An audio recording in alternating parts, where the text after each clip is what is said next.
But anyway, Citizen Sleeper. What were we doing? I feel like every time I start a game that requires me to do things that isn't a visual novel, I forget what I was doing.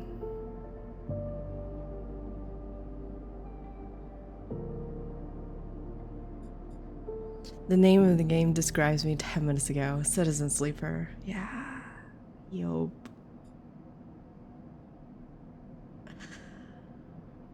Good times. All right.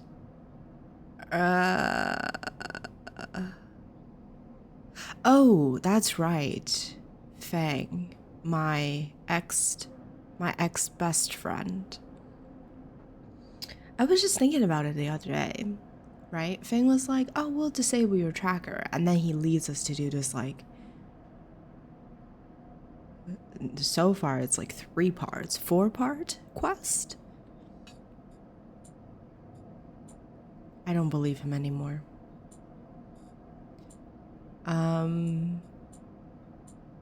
But to anyone who hasn't been in the prior streams, welcome in. And Citizen Sleeper is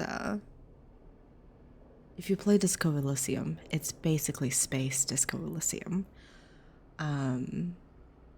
But maybe not as out there. It is a long ship. Well, it's also not a ship, it's circular.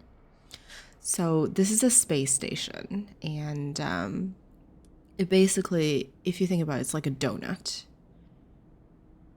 Yeah, it's a donut, and we're discovering pieces at a time. So now we're at well, see, it's like donut. Yeah, you guys should know me by now. I describe everything in terms of food. If I can. If I can't, well, I'm running out of words done. So, favorite donut? Oh, that's a hard one. I like an old-fashioned glazed donut. Taurus? Nerdy name for donut is a Taurus. Interesting. I wonder what the etymology of that is. Is that the right word? My brain's like not awake enough to actually pick the right vocabulary. But founder's cap, etymology, yeah. Good. So I think today, in the title of my stream today is I'm hoping to get 150 cryos so that we could cross this gap, as you can see here.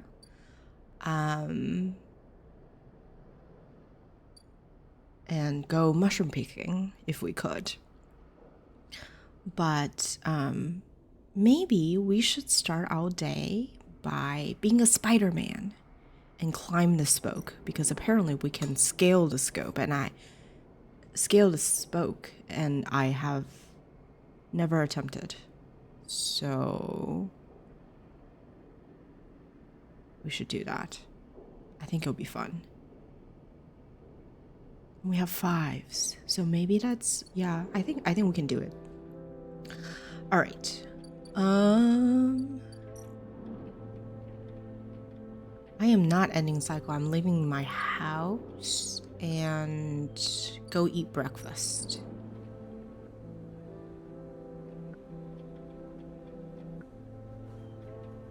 But favorite donut?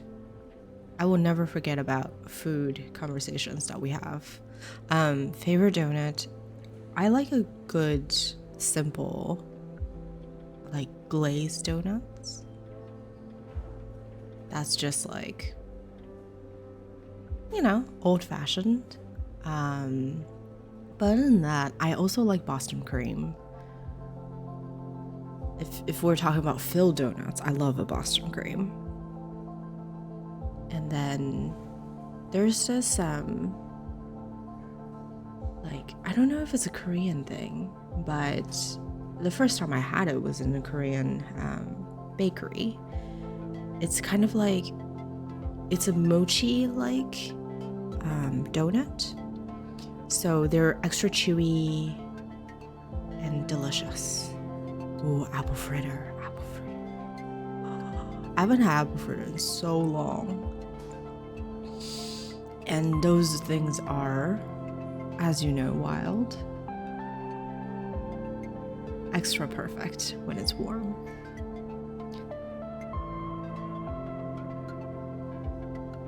Ooh, tea is hot. Okay. All right. We gotta eat. Should we go find Emphas? Let's go find Emphas and make him feed us. Well, not make him feed us, but ask him to feed us. Pay him to feed us.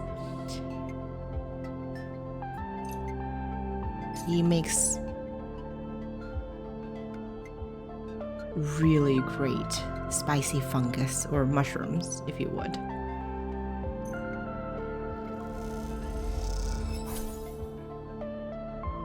Your mouth stings as your sensorium sends warning signals over and over. This is the good stuff. All right. And then now we're full, we can go climb the spoke. Let's go.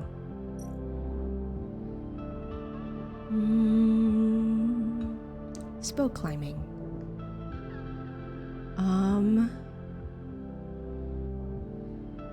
Yeah, let's do that. We can 100% climb the spoke this way. Somehow deep in the spoke, you come across a thoroughfare lit by work lamps where groups pass back and forth with ease. Does that mean a tangled network of service passages and makeshift tunnels cut through the spoke as if were a hive? There are no maps here. Okay. We need another good roll, but I guess before we do that, is there anything in the data realm that we can take advantage of with our two very meager rolls? You always do a sugar cinnamon. Cinnamon's good. I like cinnamon.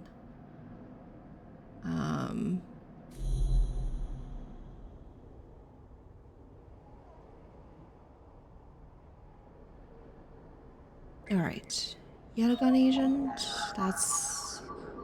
See, I am warming up to Yatagan, to be honest, because Rabaya last time. I mean, she could be very brainwashed for all she is, but I feel like what she says resonates with me.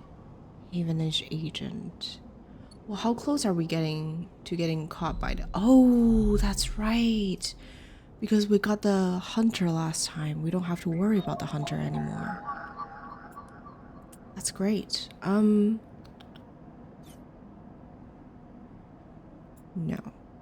No. We're gonna reroll and see what we get. Even better. Perfect. All right. Spider-Man.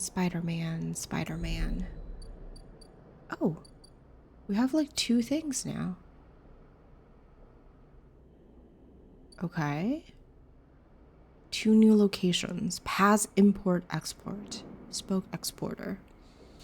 We can salvage ship mine for 150 cryos. Gosh. Export Matsutake.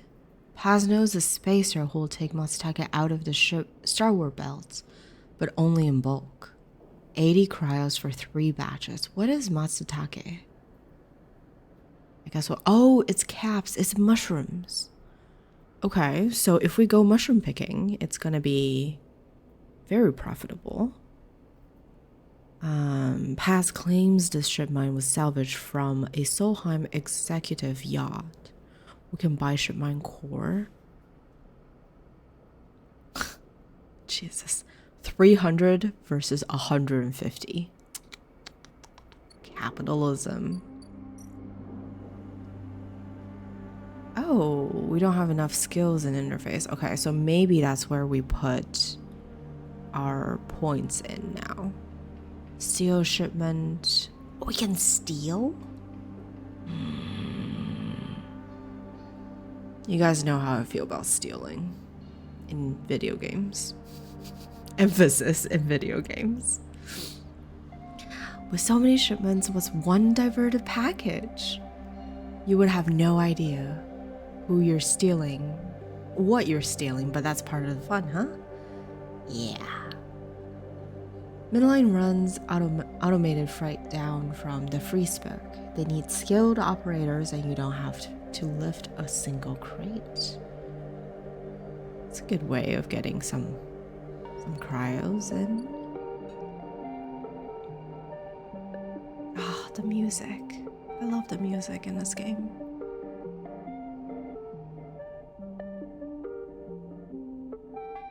I actually think I would go buy the soundtrack of this game and just have it on when I do work or study.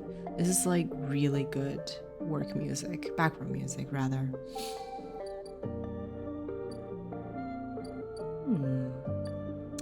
Alright, what shall we do? Scale the scope one last time. The 6.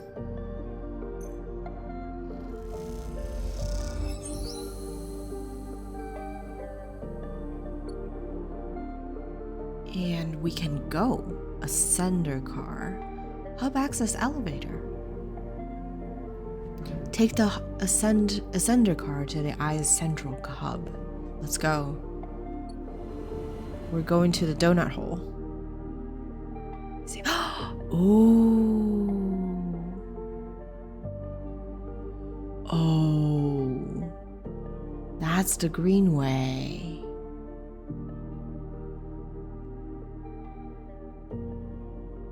Oh, that's nice. I would love to be there. And this is all broken. I see. Huh. Interesting.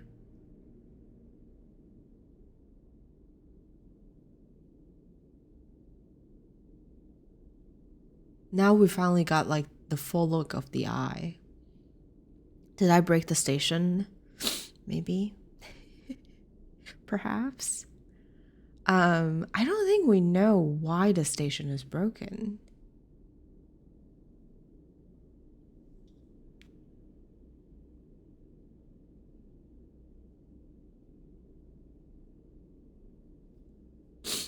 If my name is Jupiter, definitely.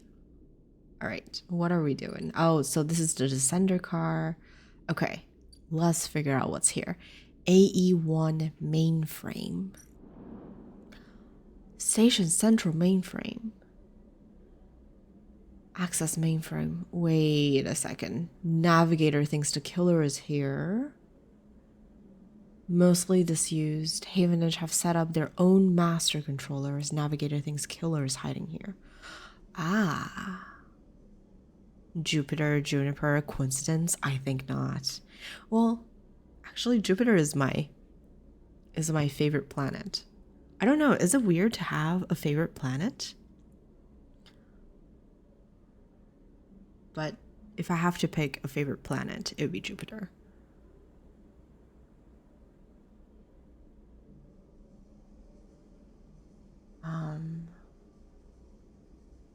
If I like space, seems pretty normal. I do like space. Not as ball fart. Ben's favorite is Venus. Why Venus? Oh, you're joking, Linnea. This is part of the waking up in the morning. My brain. All right, let's humor the navigator.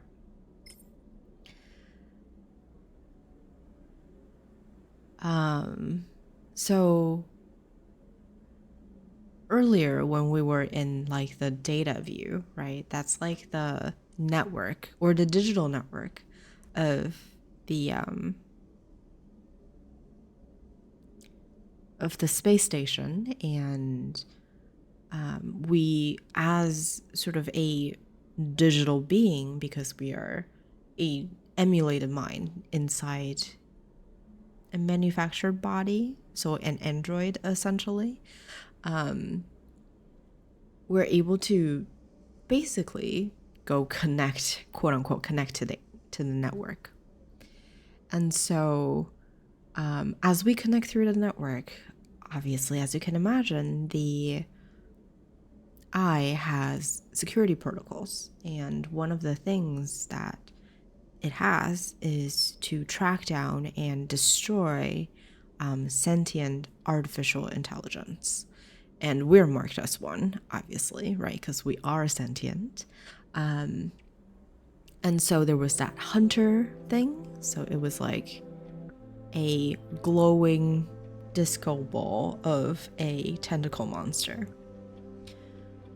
that we compromised. And so that threat is sort of taken care of in that regard. But at the same time, we know that all the hunter does is to trap sentient artificial intelligence, and then it would invoke the killer to eliminate, right? So we're trying to get the killer, and Navigator is our other sentient AI who isn't a sleeper. I don't know what he is a navigation system, but that turned sentient. And so he, I guess, we're just gonna give it a pronoun. He's been helping us trying to figure out the next steps to be able to, take care of the killer. And here we are. It is in fact a big bowl of farts. No! What?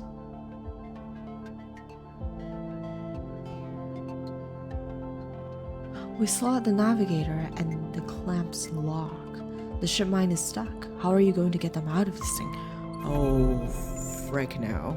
Oh no. Alright, so we're going to the cloud. In the data ghost of the eye, I love... Sometimes they have these little blurbs at the bottom that describes where we are or who this is, right? And some of that writing is phenomenal. I mean, let's be frank. This game is phenomenally written. You slip into the cloud as easy as blinking. Navigator is beside you, their sphere casting light into the strange darkness here. This is not how a mainframe should look, a center, a point of connection. The object in front of you is severed, cut off, a rootless, branchless tree. Only the trunk remains. It's dead. Ooh, it's dead. Quiet, Navigator hisses. And then you see it, like a blade in the dark, an edge slicing through the void. It glides along at a distance and winks out. Then it appears again, elsewhere, gliding once more, searching. That's the kill. That must be the killer. What is it? Oh. Interesting. So all of the protocols take on, I guess, the body of a hunting dog? Or a wolf, I suppose? The moment you make a sound, the edge leaps closer, and you see now it is not an edge, but the ridge of a long, sharp head, like a shark. Blinded erasure protocol. Oh, because hunter serves as the eyes and the killer execute. So without the hunter, can the killer eliminate? Or is it just blindly killing? It glides past, closer now, and you see into the voids where its eyes would be, should be. You and Navigator exchange looks, both thinking the same thing. It is blind. Killer crosses between you two, smooth as a razor, then disappears. It flickers back in, further away now, and you move closer to the navigator to talk. You saw it too, then. Killer has been blinded. We know how. We need to be careful. Correct. The protocol is clearly operating outside established limits. It may be unpredictable. You flinch as the silent killer appears closer and glides past you, its empty sockets open wide. You turn to Navigator and notice something strange. The array of spheres is collapsing. The orbits, usually round and even, are decaying. The spheres are following spiral paths, condensing on a central point. Navigator's noticing it too. They go to shift their position to better direct the spheres, but they cannot. Whatever is drawing the array together is holding them in place. They look at you, suddenly desperate, frantic. Oh, no. Get out. You go speak, but Killer appears between the two of you, gliding through the gap. Navigator freezes, and you see them framed in the empty socket.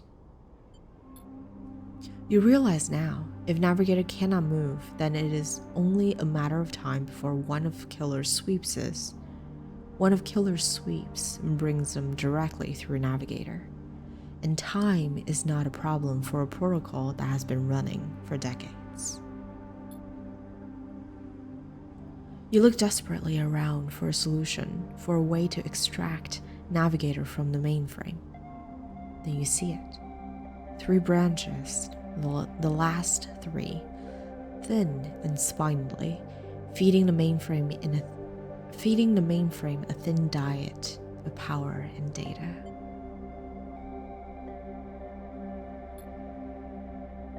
Break these, and the mainframe collapses once and for all, severing the connection, shattering the hardware.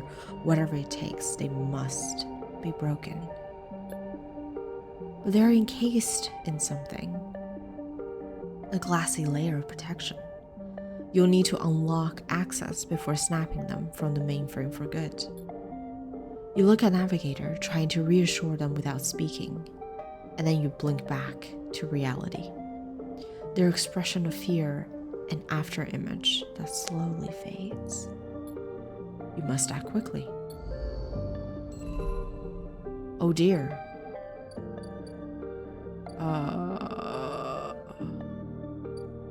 So that's the 2 branches. But what are the consequences if we break the mainframe? I think it's the question.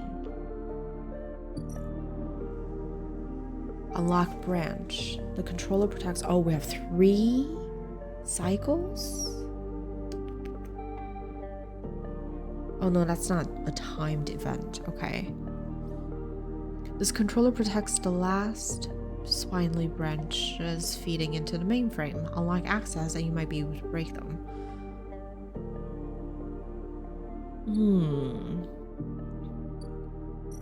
Who gives us encryption keys? Access keys? We need 2 of them, and how much time do we have? It's not actually timed? That's another branch. Encrypted key. Okay, so we need to break 3 branches. Spacer socializing. This is cool. The hub is thronging with spacers from across the surrogate systems. They can be a prickly bunch, but they know the place well.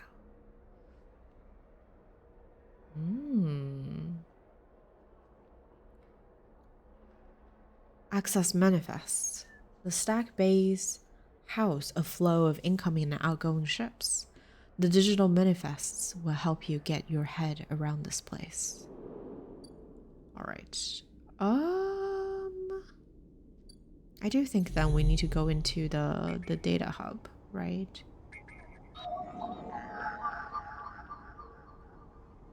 This node is, oh, we need a 5. Ooh. That's a 4. That's a 6. Okay. So something is looking for us. Let's go down to the rim.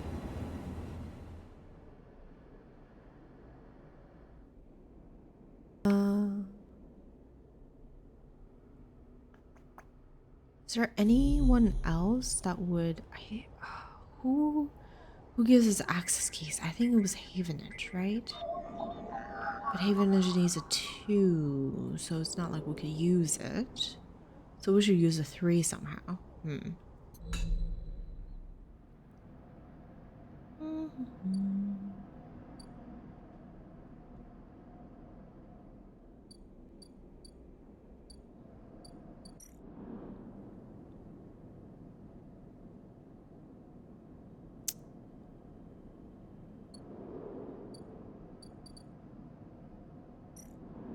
Perhaps we can go and help Nikita, who we've entirely forgotten in all of this. Yeah, let's do that. Let's help her a little bit. And we didn't get a scrap. Oh no. Oh, we did. No, we didn't. We had this before. Okay. All right.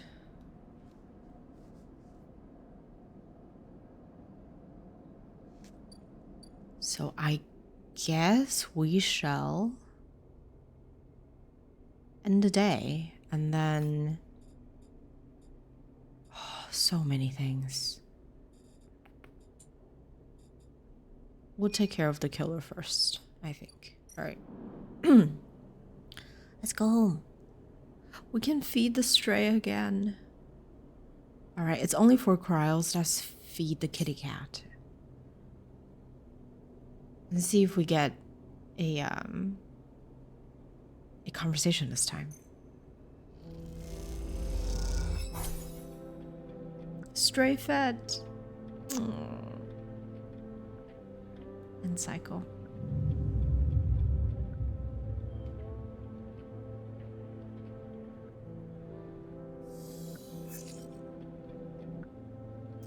Two and a 5. Even if it needs a 3. No, it needs a 2, so it's perfect actually. Right? Because we want to take care of the data first. Even agent, require a 2. Bypass. Extract data. Oh no, Solheim is the one. Ah, shoot. Okay. Alright. So let's go back up to the hub. I do think one of them requires a 5, right? Oh.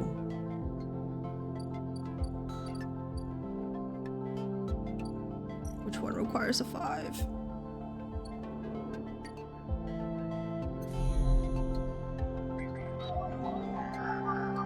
Requires a 4. Are you the 5? Yes, you are the 5. All right.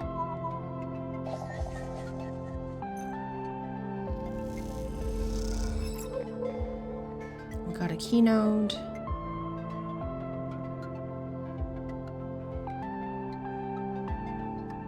Guess we can reroll these 2 and see if we get better pulls. Let's do that. Oh, good. We got a 6. Okay. So that one we can extract.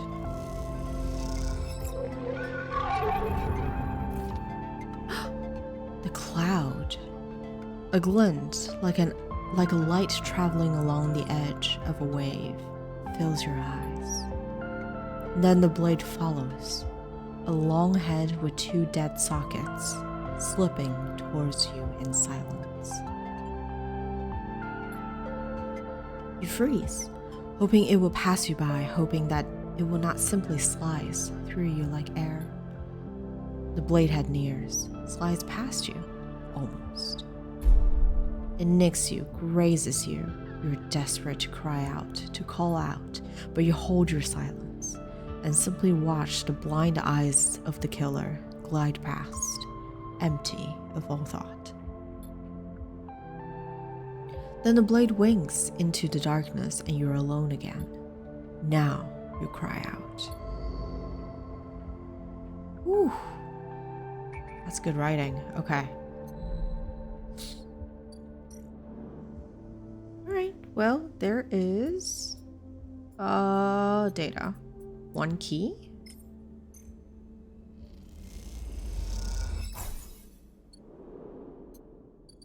And then 1 other key. So I guess tomorrow we'll get... Well... We do need to slice all 3 of them, right? So we need another... What was it? 4? Yeah, we need a 4. Okay, what can we do with a 3 though?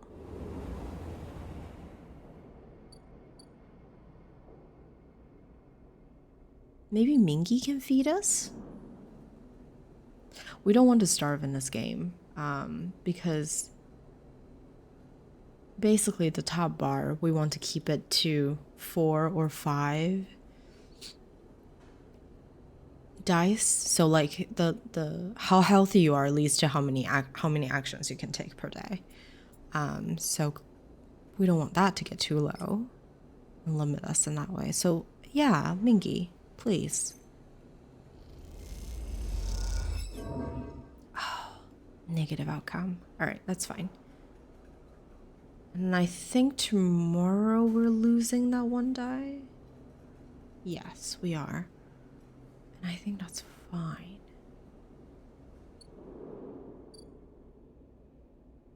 Yeah. All right, close here. And here, do we feed? Let's feed her again.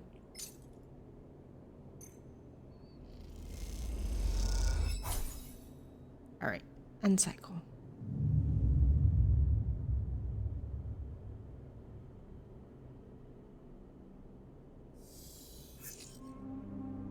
We have a 4.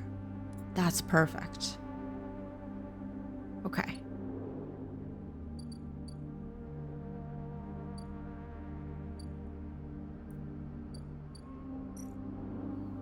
Take the ascent car.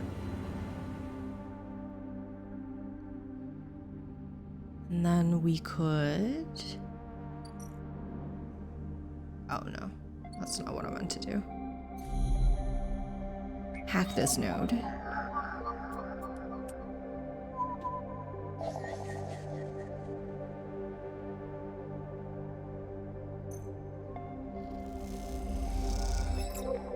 And then we have another encrypted key, so we could... which one was the one that I didn't plug in? This one down here. Yeah. All right. Can we help our friend once and for all?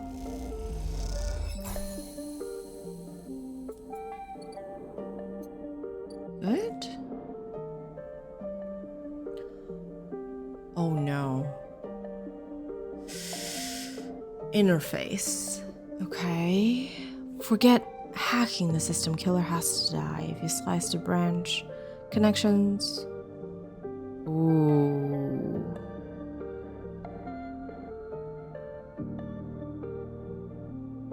So we have 2 choices. One is to slice the branch and kill the killer, but that kills the mainframe, period. I feel like that would have a lot of subsequent bad consequences to like the the the space station at large. So we probably don't want to do that. Loop branches. With access to the branches, you could redirect them to form a loop, isolating the mainframe with the killer inside, but freeing the navigator, in theory.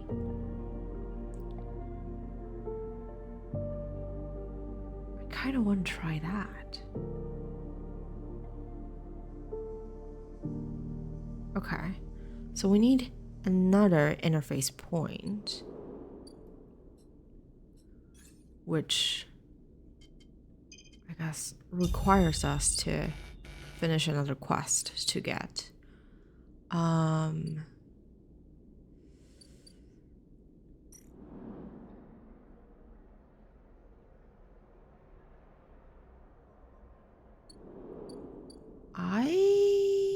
What should we do? What should we do?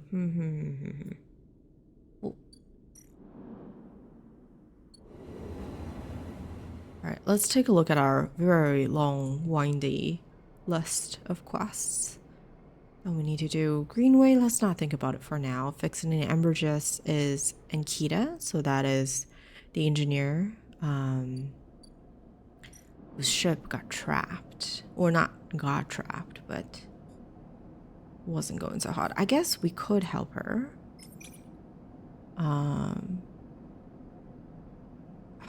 It's really a matter of finishing something. Oh, we can watch Mina while Lem works. Okay, forget about this. We're hanging out with Mina. Mina, where are you? She's the cutest little thing. It's like somewhere around here, wasn't it? Yeah, Lem and Mina's unit. There we go. Okay. We're gonna help them. As much as we can, really.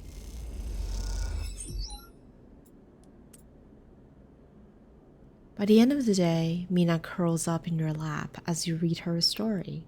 She's asleep when Lem gets back and you two eat together. Oh? Friendship? Blossom?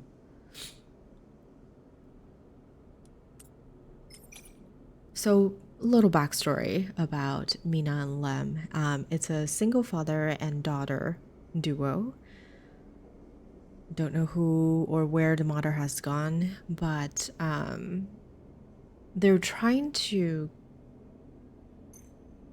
basically leave the eye because there is a big spaceship being built on the eye that is going to basically go into like a new world, a new planet to settle.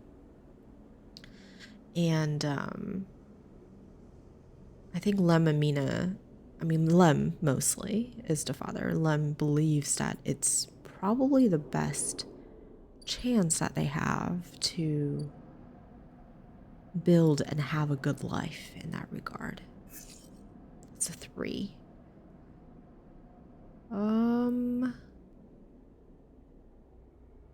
What can we do with a 3? Can we go watch Mina one more time?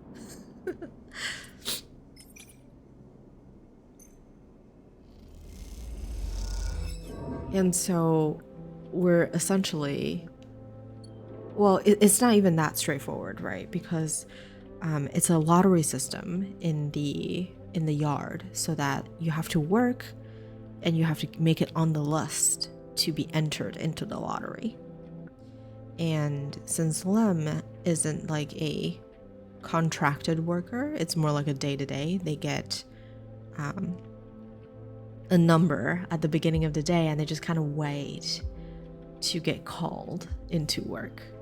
So we really need to allow Lem to work so that he could get into the lottery and potentially win a ticket. All right, that is the end of the day, and we're gonna go down to 3 dies tomorrow. So maybe we should heal.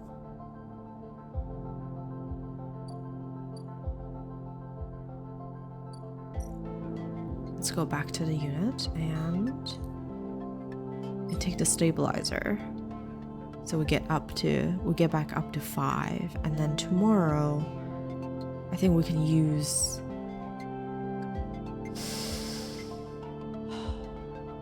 do we have enough cryos to do that?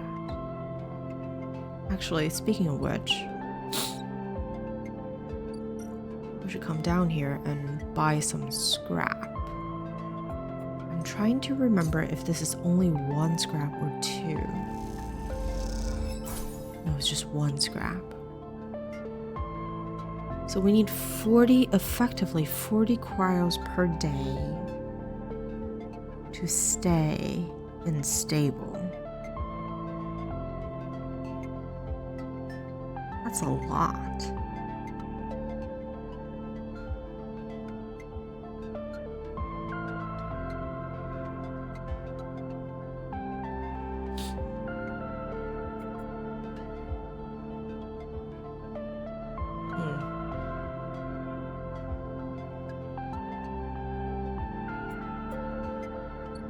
Right. Maybe we'll let us go down to 3 actions tomorrow. Let's go sleep.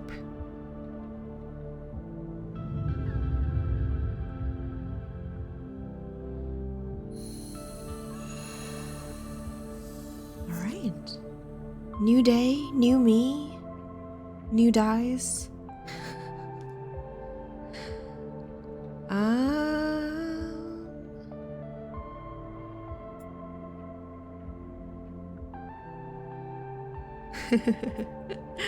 Exactly. The only thing that I wish this game has is like more constant music. I just like it so much. But it seems to be very sort of encounter-based. Oh, F you, Ethan. Okay.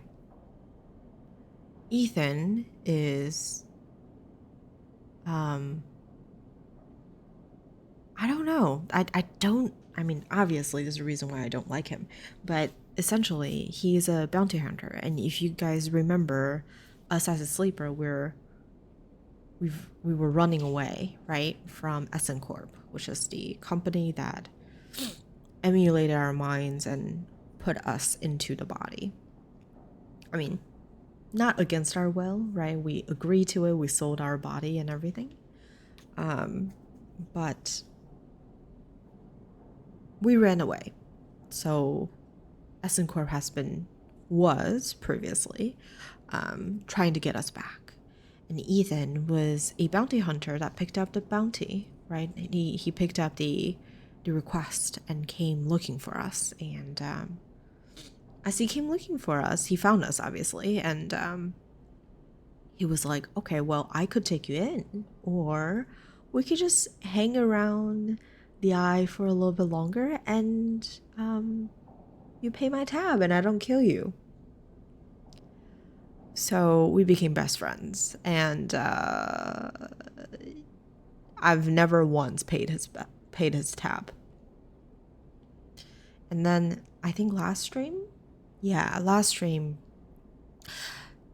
know, as Ethan is throwing a fit over how we never paid his tab, he found out that that Essen Corp canceled the contract.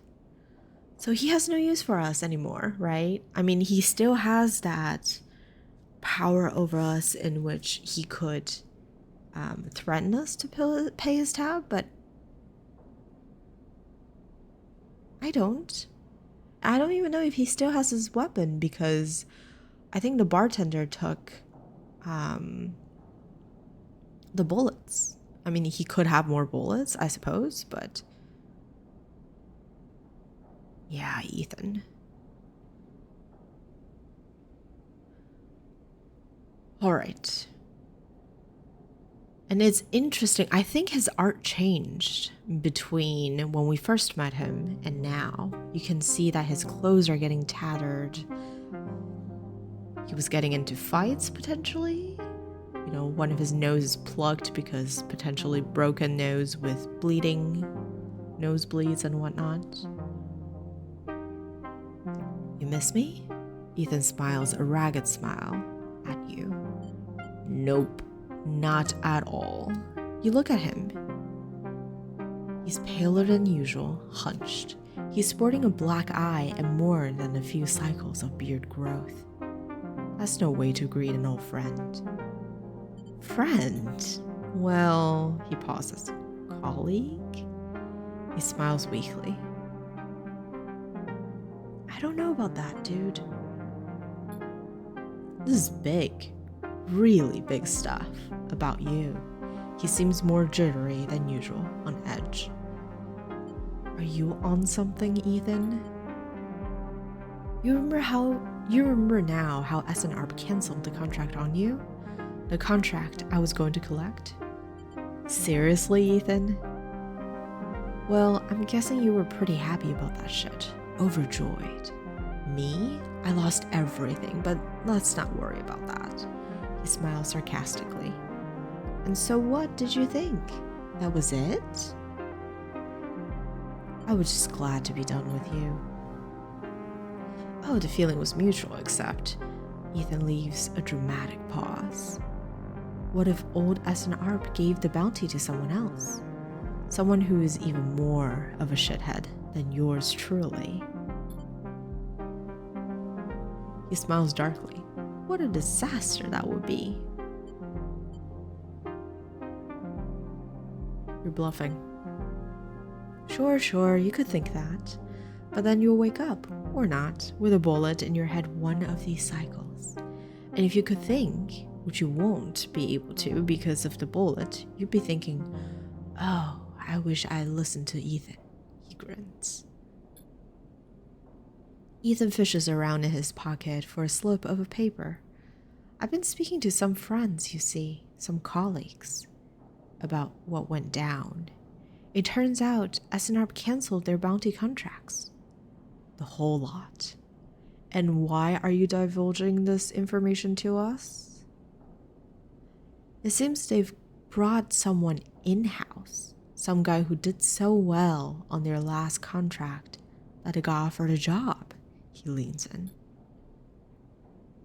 Apparently he made a hit on this ship called the Winter Wonderland or something. Winter's Light. Hold on.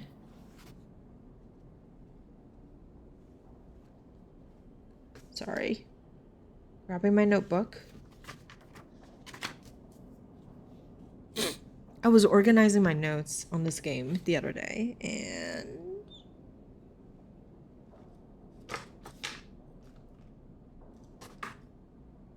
I now have a beautiful color code system, and I love it. All right, where's my pen? I know. I have notes. And I have like an erasable pen, and so I do a lot of erasing and rewriting. Have to notes that I make during stream don't even make it final. But, okay, I can't find my pen. This is bad. Ugh. Give me 1 minute. Yeah, color system. I'll take a picture and show it and put it on the server one of these days. You have those too? Hold on. Ugh.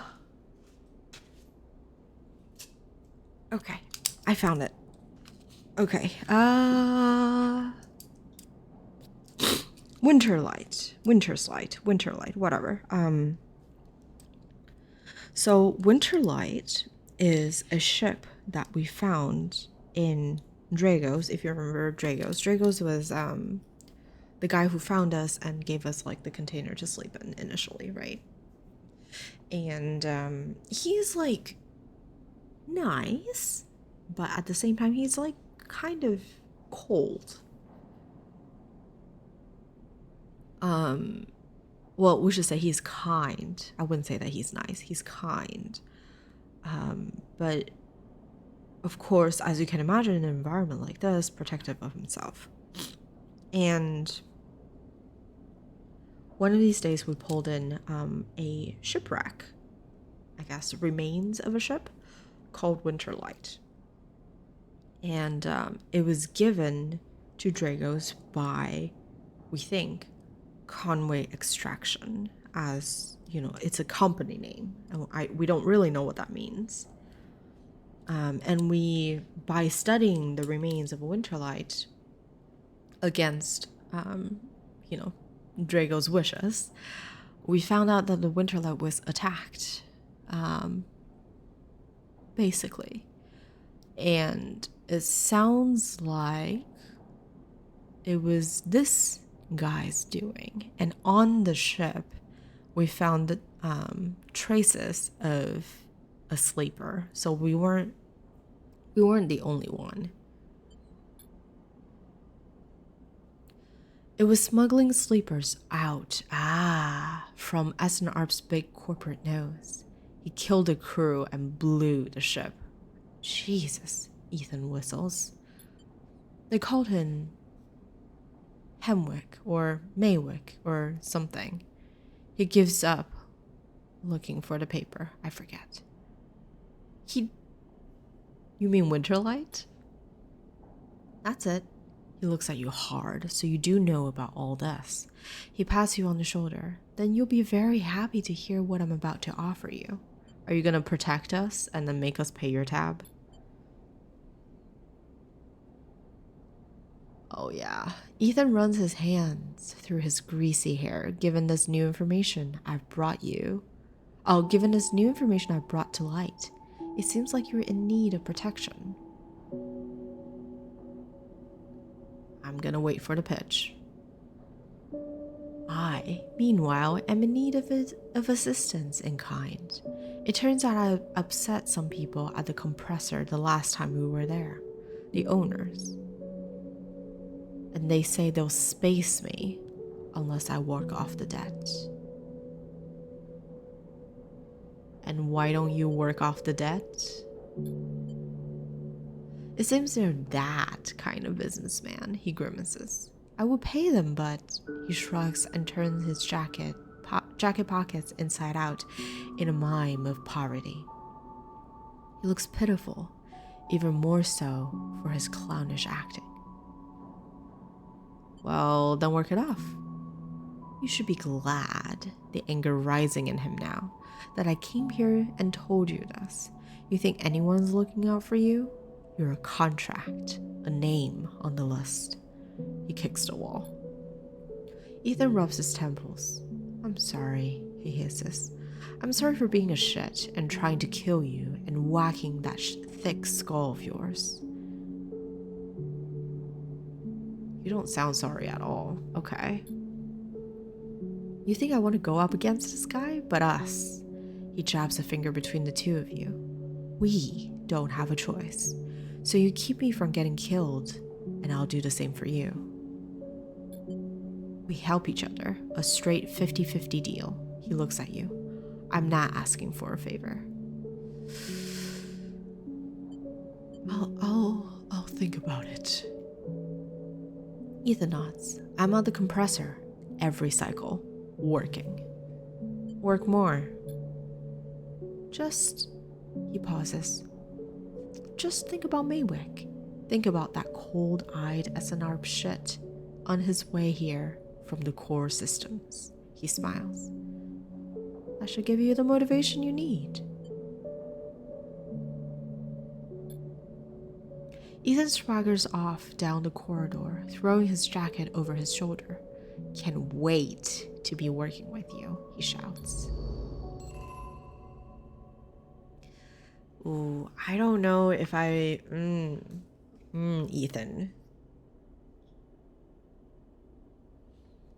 I don't know if I want to work with him. I feel bad. I shouldn't feel bad, but like, because he's a shit. He's a terrible person.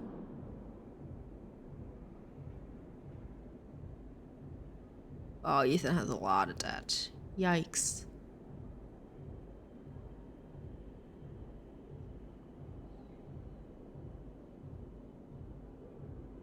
Engage is better, for sure.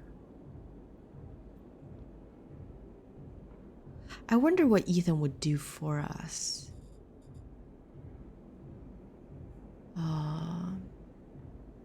Well, we know what Ethan would do for us, right? He's gonna attempt to keep Hemway off our back, but let's go watch Mina. We all need a little bit of love.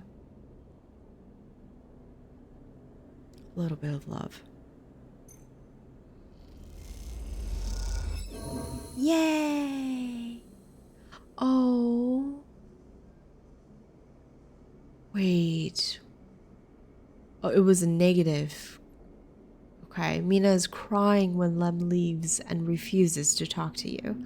The hours crawl by, and you are desperate to get out when Lem finally returns. Baby Mina. All right, give me 1 second.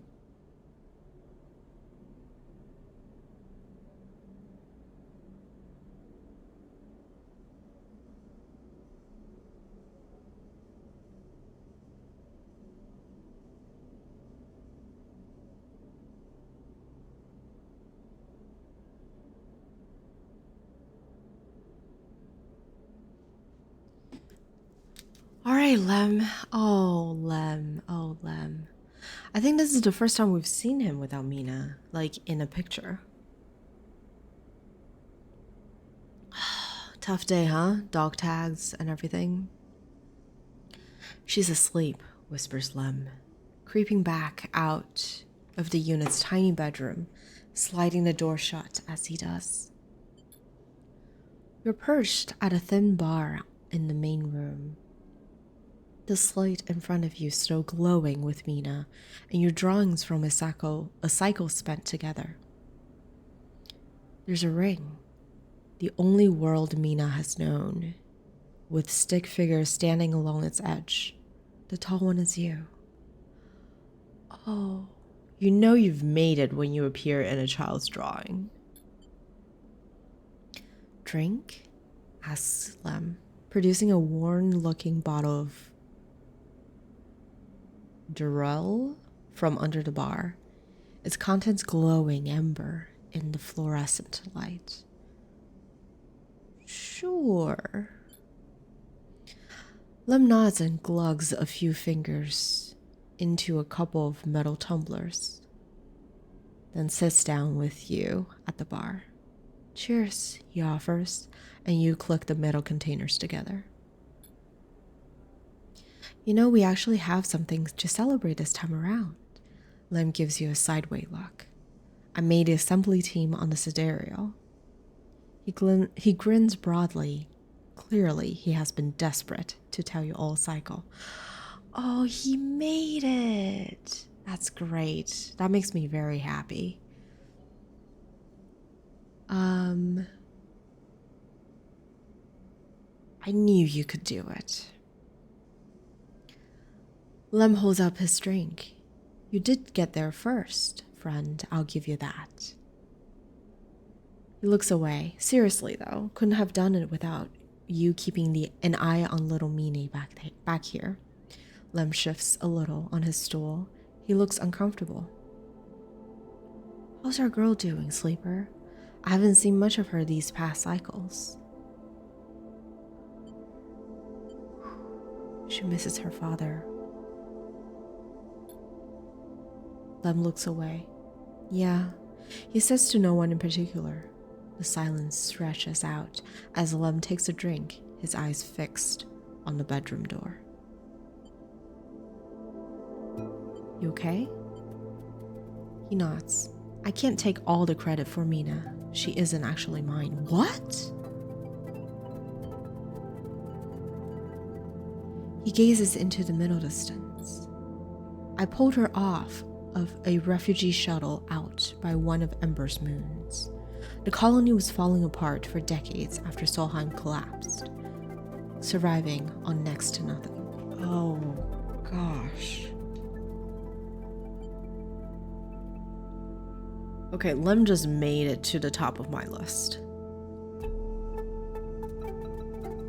We're gonna get him out. Eventually, some of the residents tried to make for the eye on these decrepit old shuttles. He sloshes the drink around in his tumbler. They had no idea what they were doing. The one Mina was on decompressed halfway here. Everyone spaced. Okay, so they used the word spaced as deaded, essentially. The only reason she made it was someone sealed her in a weapon locker. She was ice cold when I reached her. Purple lips. He shivers. Once I picked her up, I wouldn't let go. The medics treated her with me, still clinging to her. He takes a drink, still not sure why. Oh. He reaches over and refills his cup. We weren't exactly anybody's heroes, you understand? We were private military, hired in by Conway to protect their claims in the collapse. But once I got Mina, that was it. I quit and got us dumped here.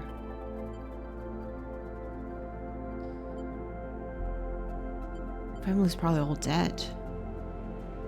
You saved her. I'm going to sound like an idiot now, but he sighs. She saved me.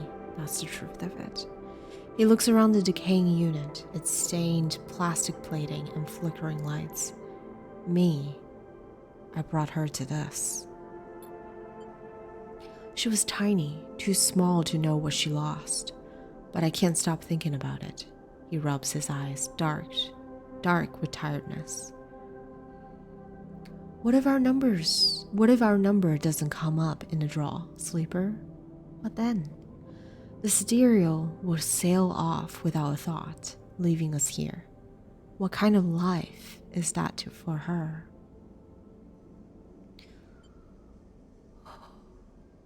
You'll make it. Sorry, I know you don't have it any better. He looks at his cup and pushes it away down the bar. This is celebrating, right? Both of us on the team now. Both of us in with a chance. Oh, Lem. Together! Hi, Water! How are you doing? Happy Sunday. That's right. We hold on together.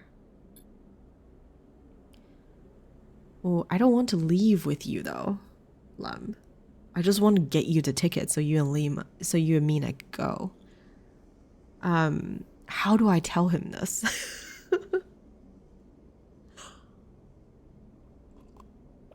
I think it's the question. How do I tell Lem?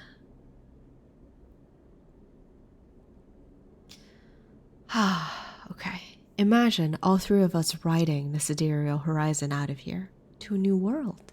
He looks into his glass for a moment. I think I drank this too fast, he laughs. Yeah, you're getting ahead of yourself, boy. Lem stands and starts to clear glasses into the auto wash. I need some sleep, friend. Me too. All right then, he catches your shoulder as you turn to leave. Thank you, sleeper. I mean it. From both of us. He pats your shoulder and you slip out into the dark of the walkway with thoughts of little Mina in your mind. Ooh. Are we gonna... Is there like a romance arc?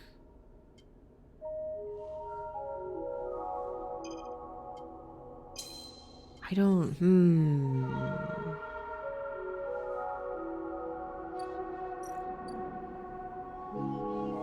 Okay, we're taking care of the killer first. Well, the killer doesn't really...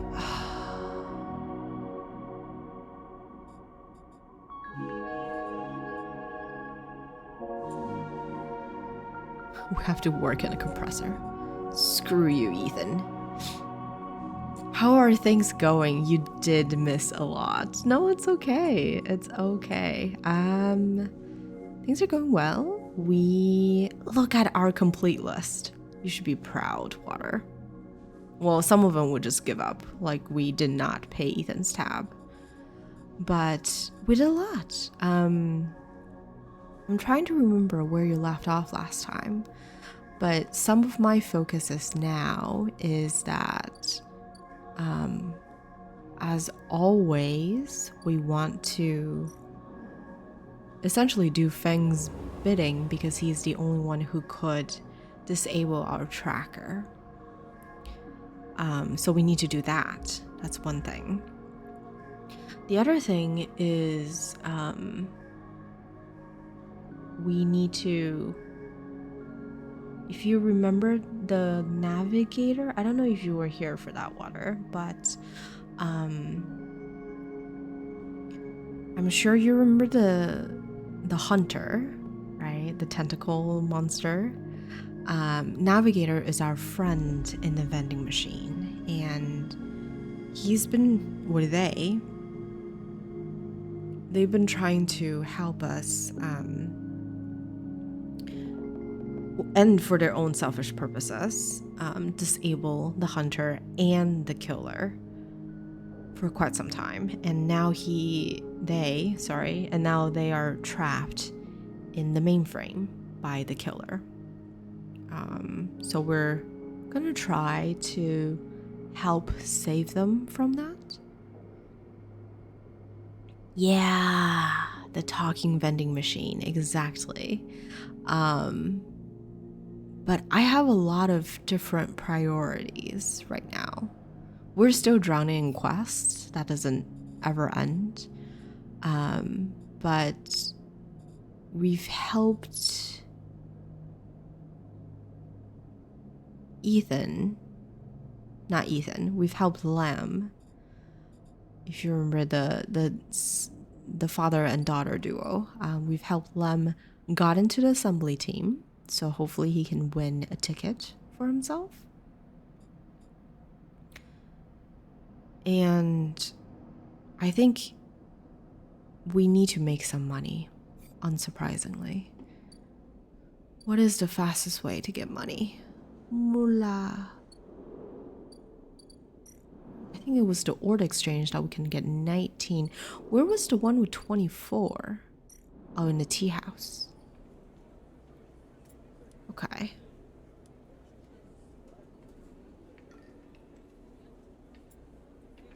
It's difficult to recall the name, but I remember their appearance. Yeah.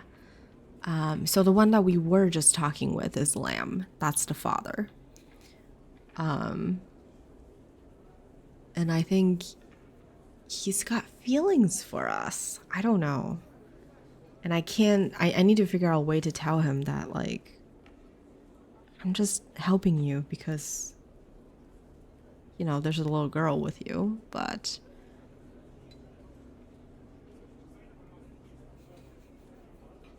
I don't want to leave with them. I want to stay here. All right.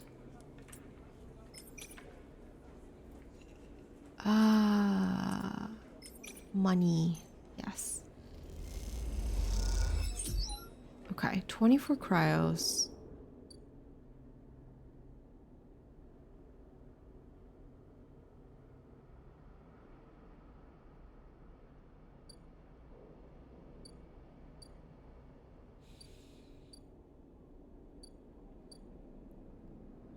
I know you guys can't hear this, but my brain is grinding. What am I doing next? What do I want to do? I guess, I don't know. I'm very torn about this. I'm very torn about Ethan. So Ethan is the bounty hunter that came after us and essentially made us, or tried to make us, pay his tab as he drank away his life. And then he threw a tantrum at the compressor club, which is the drinking club, and essentially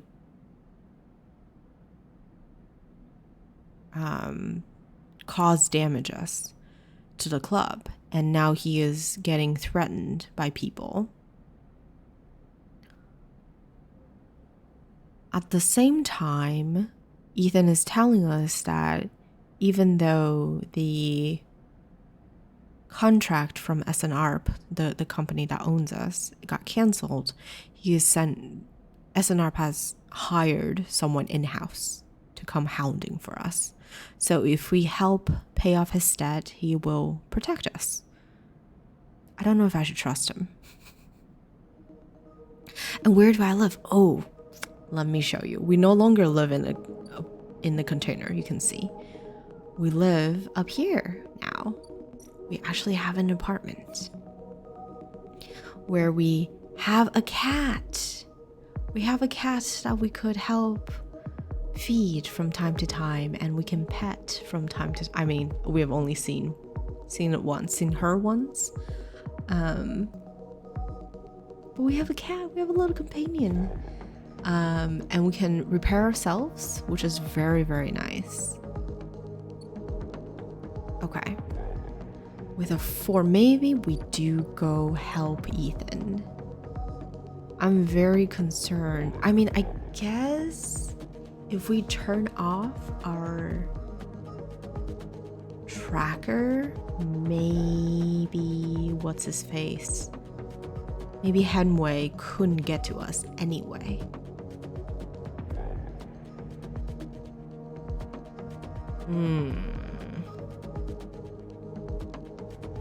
Okay.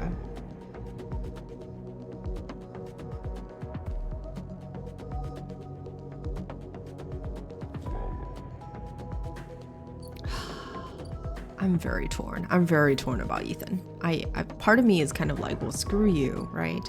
You were a terrible person. You were violent to us. Why do I care if you die? But at the same time, I really don't want to die. I need money though. 150. Oh, we need to make it to the Greenway somehow. All right. Shall we gamble more?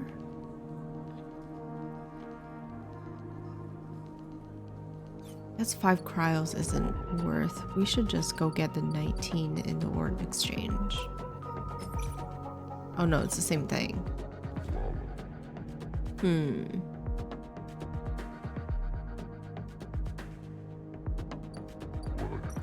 All right.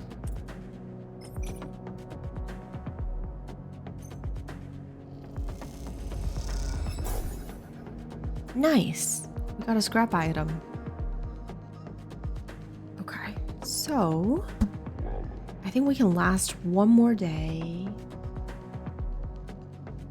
So last thing, what is the status with the bounty hunter? Oh yeah, that's Ethan.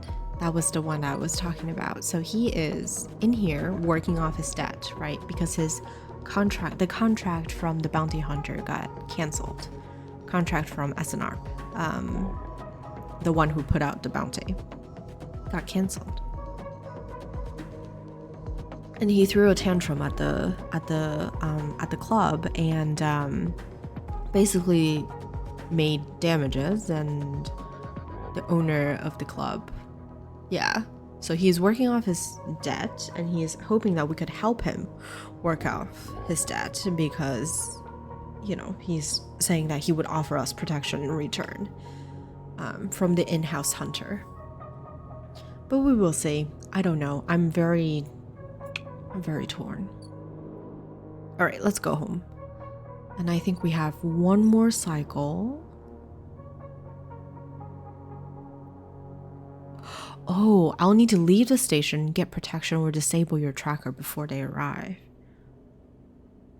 So I don't have to help Ethan at all.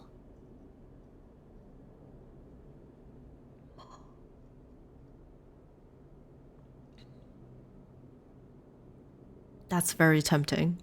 I just need to get Fang on my side. Okay, so we need money. Long story short, we need money. All right, let's go to bed. Some things don't change between video games and real life, doesn't it? Too poor. Ooh, nice rolls. Okay.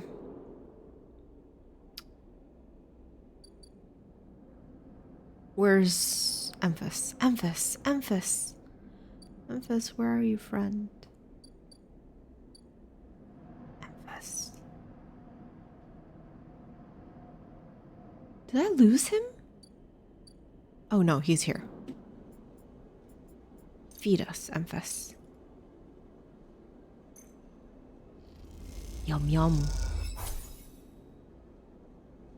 Okay.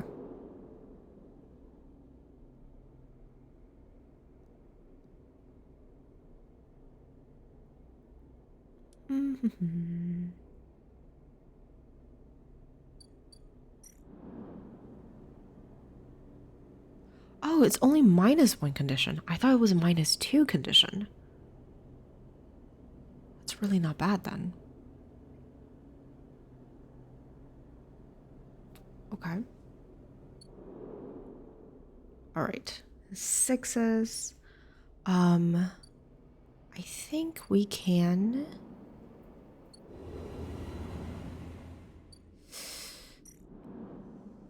I don't know how big of a rush this is, really. But if we can do this, then we might as well just wrap this one up. Yeah, let's catch the killer. Because it's 3 here, right? And then 1 other one.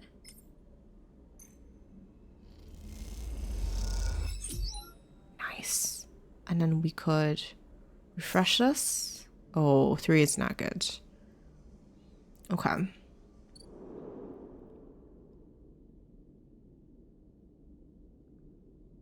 Right, so Water, the reason why we're in... So we finally scaled the spoke. The new friend next to me? Which new friend?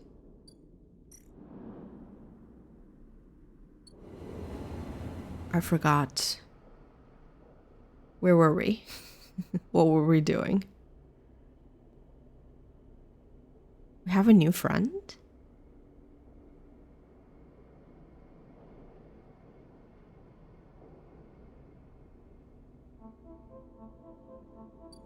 We were at Emphasis Stall. We didn't have a new friend. Oh, the little... So that is my emotional support plant. And I bring her out when I need emotional support. And today's one of those days. Because I feel like we're at the point where we need to give up some things in this game. And as much as I've been trying, I feel like, you know, so far I've been trying to do everything in the game, right? I've been wanting to help everyone, and you love the plant? Yeah, I have many of them. I have a whole array of emotional support plants. So you'll see them from time to time, I think. We might start cycling through them, and ooh, actually that's such a fun idea. Now that I'm thinking about it, Linnea, you know how you have like a Twitch baby thing in your channel? Maybe we'll do something like that, like people can name the plants. Because I have a whole array of them, but it'll be kind of like Founder's Badge because we'll run out of them eventually. But yeah, I think that'll be fun.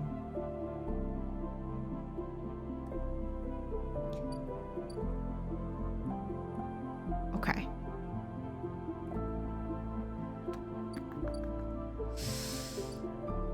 What am I doing?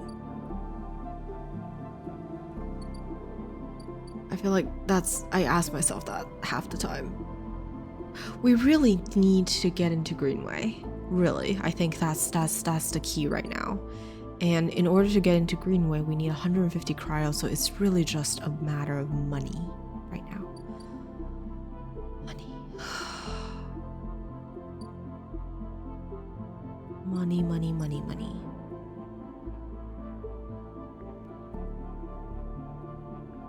Low ender. Oh, facilities. Okay.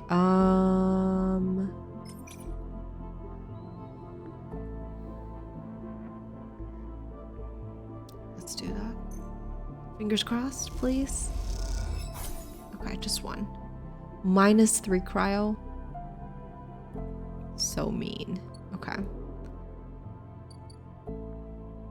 Alright, but we're fading.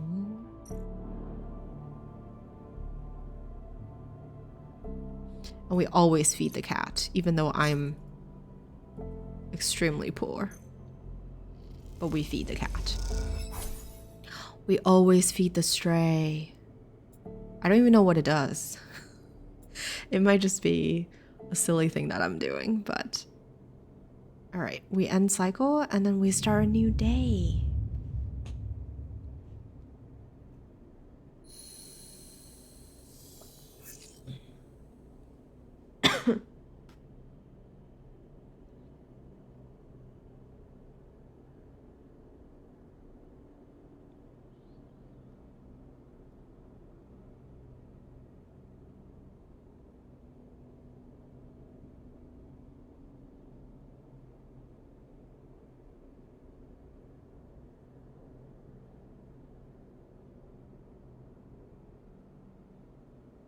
Okay. Is it time to do a stabilizer? I think it is. I think it's time. Hydrate, hydrate. Thank you.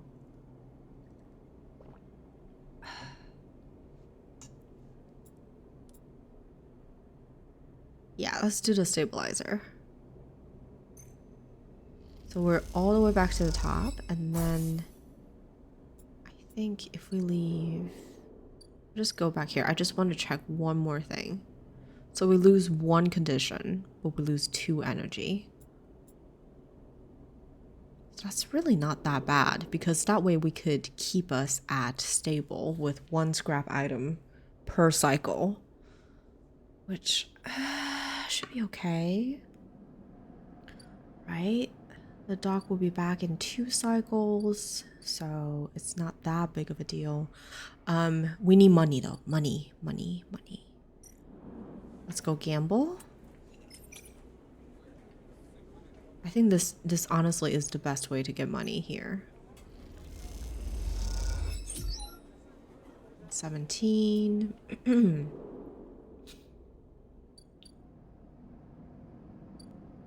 Then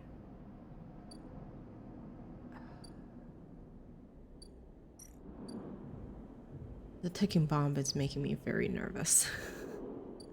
Gamble stream, I know. We do a lot of morally questionable things here. I can even steal a shipment. I mean, how nice is that? Okay, let's reroll. I got double ones. Oh. Alright, double ones. Oh my god. It's a 2. Who needs a 1? It's a 2. Oh, that's a 1. There we go. Yatagan.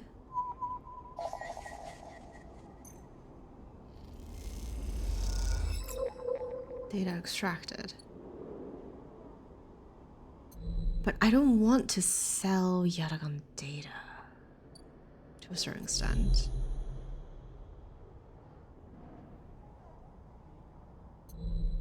Hi Tommy, happy Sunday. How are you doing?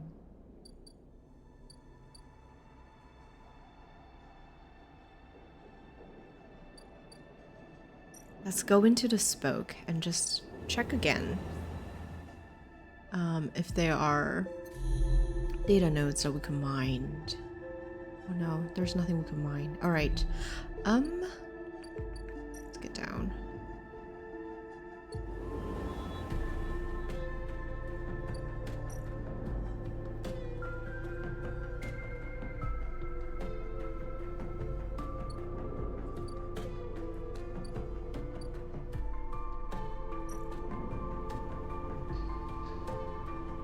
I guess we could do this just for 6 cryos, but if we're doing it for 6 cryo, I think there are other safe options down here that we could take, right? Yeah, we could take, right? Well, we could hold the sidereal horizon in place, right? Yeah, we can. Okay, doesn't even matter. 15 cryos. And it doesn't have bad effect, really. Maybe we do that?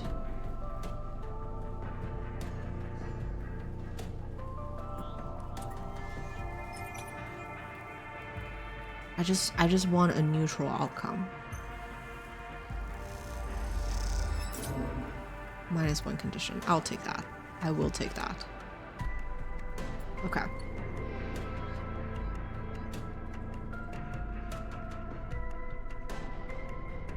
$132. I think if we gamble one more time tomorrow, we'll be fine. Let me get Emphas to feed us. Not Compressor Club. Emphas.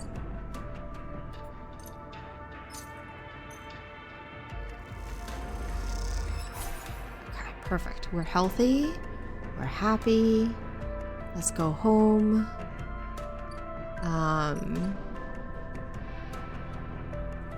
Feed the cat. I need to stop feeding the cat, but I won't. And then we'll end the cycle.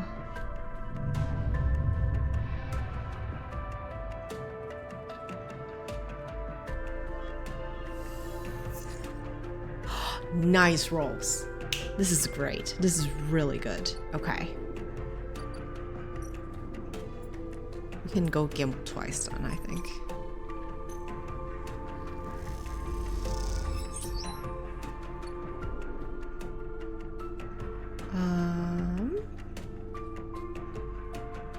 Yeah, one more time, and then I think we can get in the, Ooh, should I go steal a package? I have 6s. I have a lot of 6s.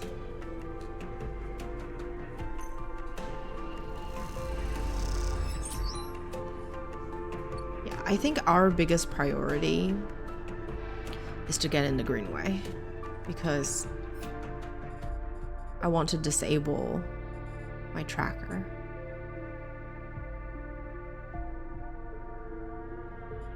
Which means we have to take care of this. Oh, Fang. Located a convoy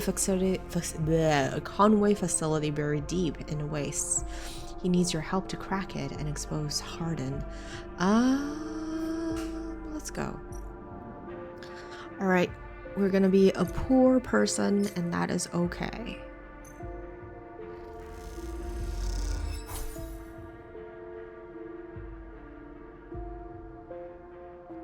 A heavily tattooed spacer takes your chits and tells you to prepare. She'll be waiting at the edge for your arrival.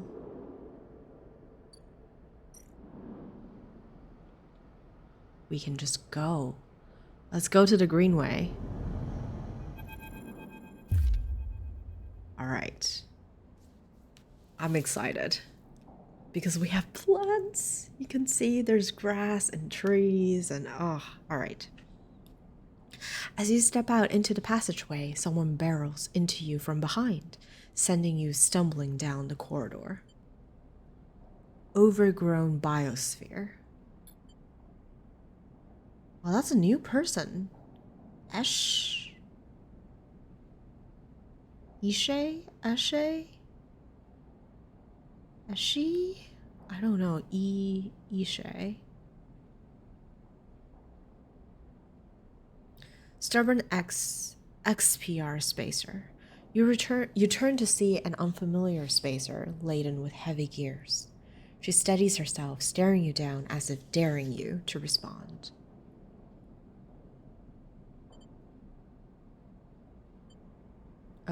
Sorry.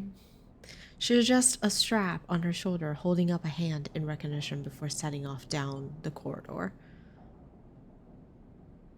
Wow. Peek. A cautious ex-SPR spacer. I'm sorry for her.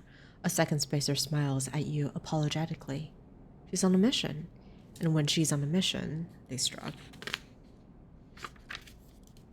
Alright, not a problem. We should write your names down. We're gonna go with Esh and Peek.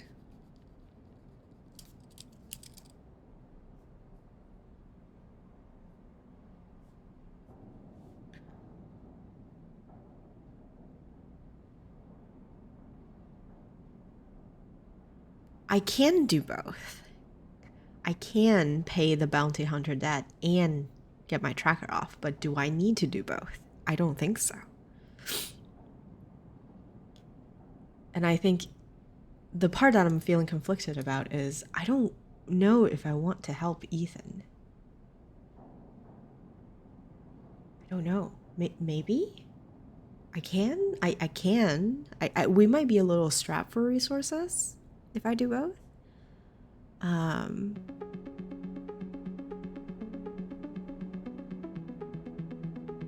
But I've been wanting to help everybody. And Ethan is the first one that I'm kind of like, I'm not so sure. Just curious about the possibility. I think it will make us double safe. And I do think Ethan would be... I don't know, maybe I'm having too much faith in him.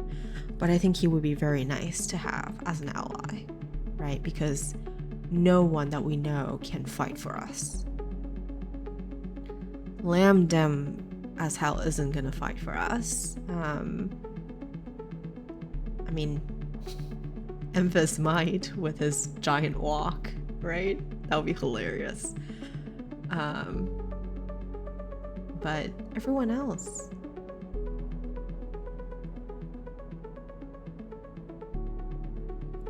Okay. XPR spacer. I don't even know what that means. They smile. You're sweet. Oh, you're sweet. Peek.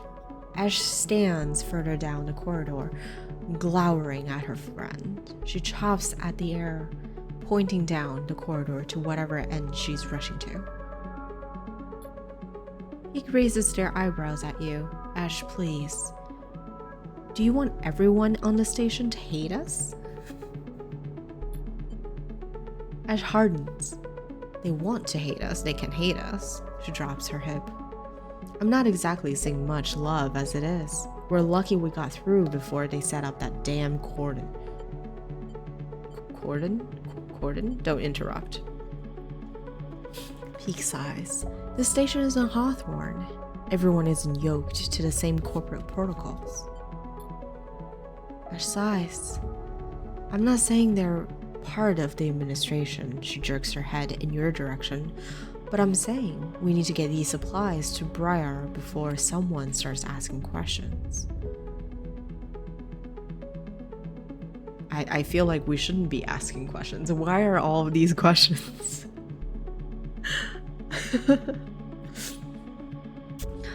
Do we want to quest more? The questing never ends. Can I help? Peek smiles slyly. See, Ash? Help. Isn't that exactly what we need right now? Peek. Ash rolls her eyes. Peek ignores her. We're with the refugees. The ones Havenage have cordoned off from entering the station. Oh, okay. Ash interrupts. The ones that are being quarantined in makeshift vessels that barely made it to the eye to begin with. The ones that your station administrators have called an existential risk. and are running out of supplies, while their rights to safety is being debated by people with no stake in their future. She quickly looks away. I love this. Yes, conflict. Okay. Let's talk about this. Refugees in vessels, quarantined, and running out of resources.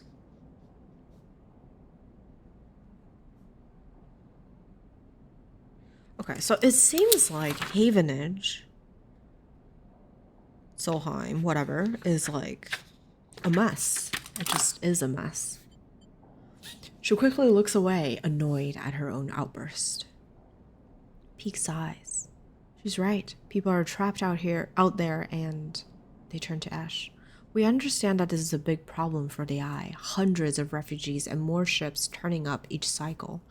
They hold up a hand to stop Ash interrupting, but Ash turns away, her burning anger a palpable force in the close quarters of the corridor. They need supplies, and after everything they've been through, the quarantine isn't helping. That's terrible.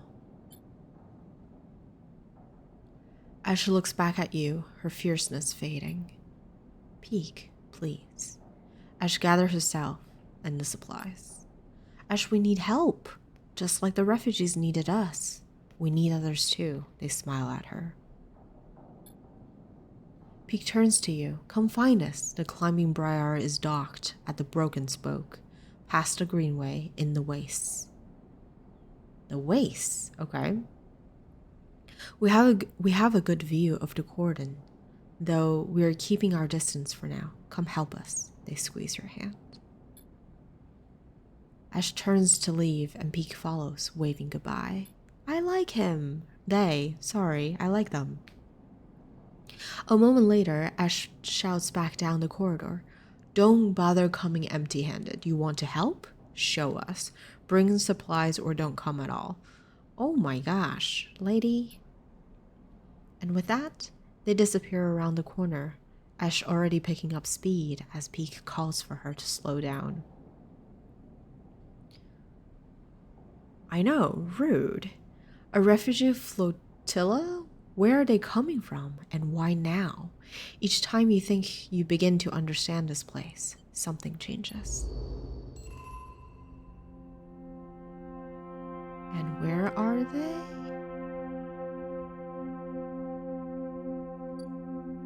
The climbing briar over here. Okay. And what do they want? Episode Flux is the first of 3 episodic updates. Oh. Okay, so we'll save this for later.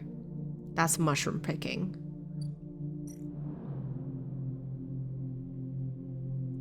That's at the waist, so we can gather scrap. Out here at the edge of the habitable part of the Eye, everything is scrap.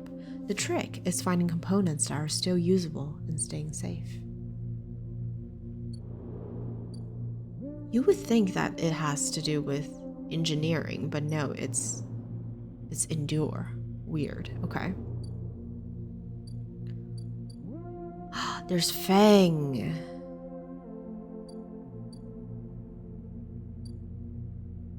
I think before we dive into the conversation with Fang, I'm gonna take a quick break because I have a lot of tea in me. So let's take a quick break and we'll be back in like 3 and we will continue with the conversation with Fang and see what he wants us to do. All right? I have a lot of tea, but yes, they are pee. Tea with a T. But all right, I'll see you guys on the other side.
I am back.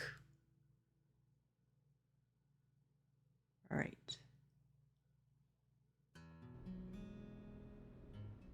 Citizen Sleeper. All right.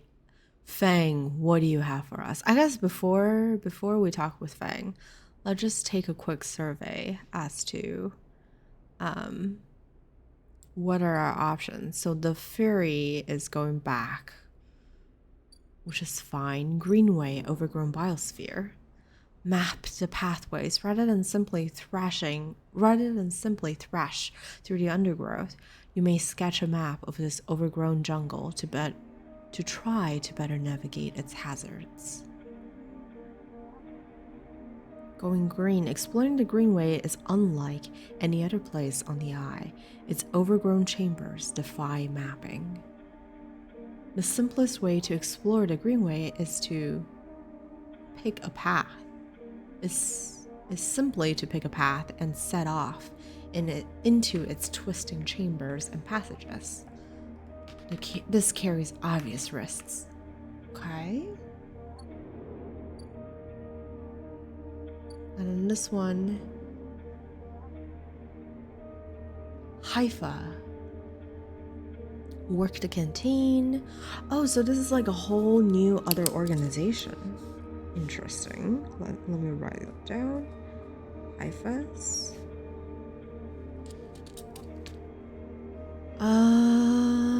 It's a commune. Newcomers to the commune can work within the canteen, preparing and serving food for those that make the compound their home. The grow beds are at the heart of the commune, feeding the members and fueling their lab work. You're invited to assist in maintaining them.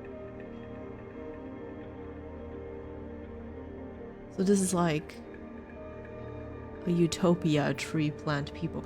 I think ultimately I'd want to move here then. This is nice, it feels. The only way to become part of the commune is to work your way in.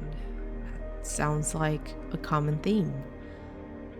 Through long service, this isn't for everyone. Okay, we've seen the waste, we've seen the briar. Let's talk with Fang. So how do I get the mushroom caps? Maybe after I map the jungle?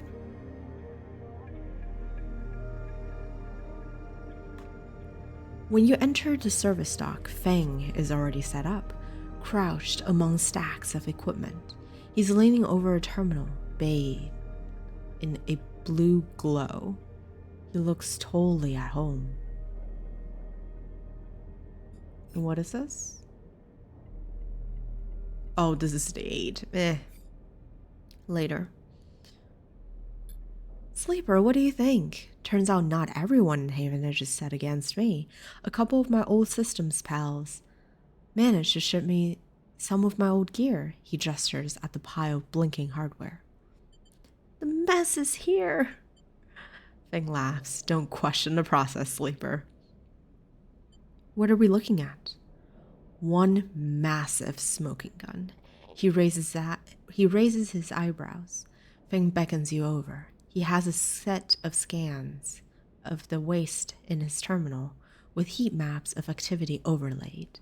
A chunk of the derelict rim is blotchy with bright red and orange marks. Does this look like a wasteland to you? Fang shakes his head.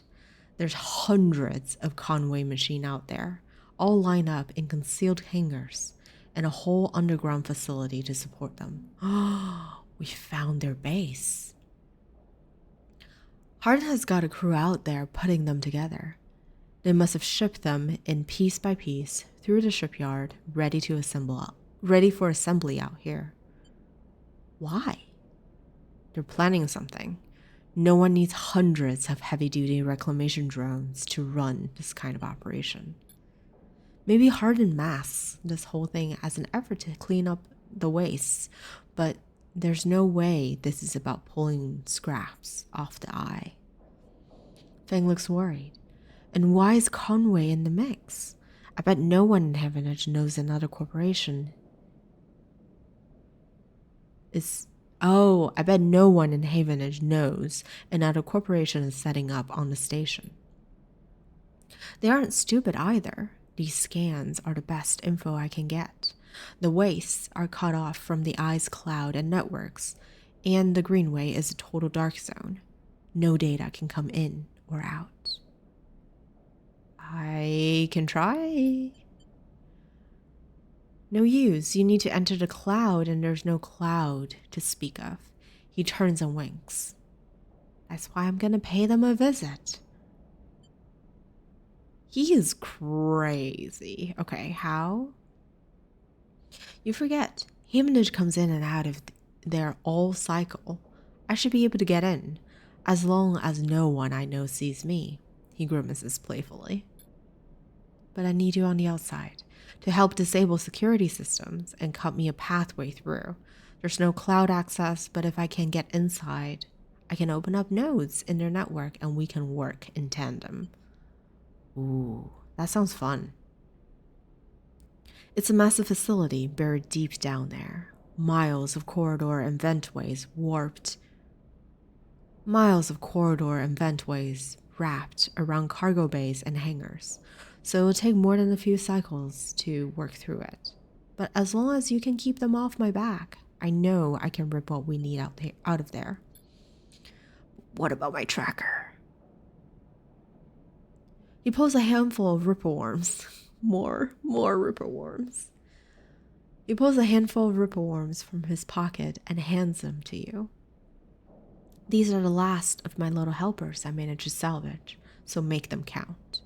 I modified them slightly. This time, they'll feed their data threads back into the system that they're tunneling into, creating a nasty little feedback loop. We run it just like we did with the agents. Hack the nodes I ping to locate the ports for the security system, then slot the worms in those systems and let them go to town. He points to a fuzzy silhouette of the buried facility on the terminal. Here's the entryway. This is where you can get access and slot the first worm. They'll fry their parameter systems and get me past the first cordon. What I need from you is to keep your eyes on the facility after you kick things off. You see me pop up a security system, a server bank. You need to break in and slot a river to disable it as soon as you can. And if I can't, Ben gives you a hard look. You miss a system, you wait too long, they're gonna find me. Simple as that. Fudge. Okay. He claps you on the shoulder. I need you focused on this one. So I'm going to let you fire the starting gun. I won't go until you slot that first worm. I'll leave a tracker running on the terminal here, so come back here if you want to see my progress. He affectionately pats the top of the screen. This sounds extremely risky, Feng. Risky?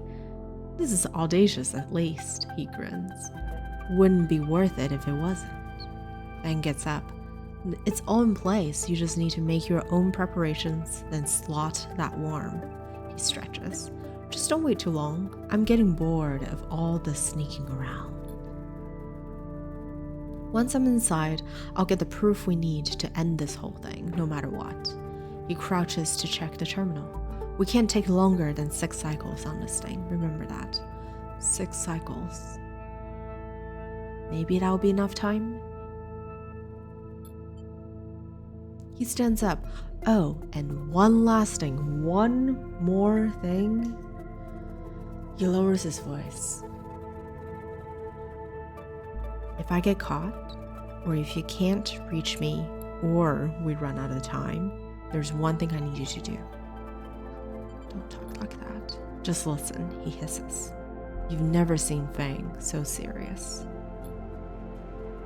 You take whatever I have managed to pull at that point, all the data, and you slot that stuff straight into the relay I've set up here. He points to a pile of servers and terminals hooked into the dock with cables as thick as your arm.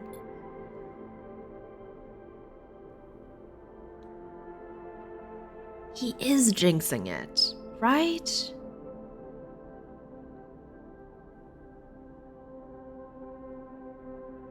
I repurposed the dock's SOS broadcast system to beam up whatever you put in it. Anyone with a terminal, a slate, or a server on the eye will see it. This means Havenage, Yatagan, the hub, everyone. No matter what, Harden isn't snaking away this time, he grins. I've got a bit more to do here, but the moment you slot that first worm, I'll make my move. He gives you a parting smile and turns back to the terminal. The nerves hit you as you make your way out of the service dock. Time to prepare yourself. Oh boy, oh heck, oh boy.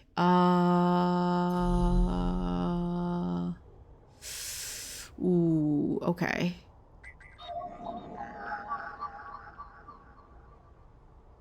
So there's one. There's convoy access.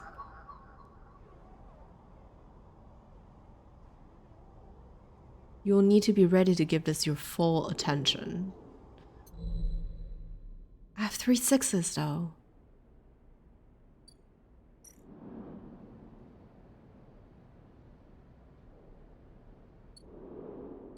What is urgent? I mean, I get that Feng is urgent, right?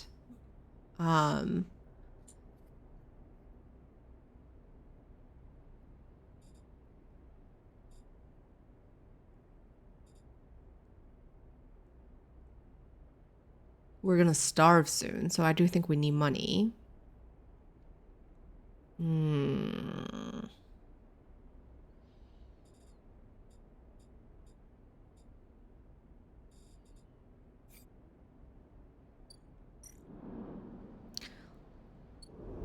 I think we should go up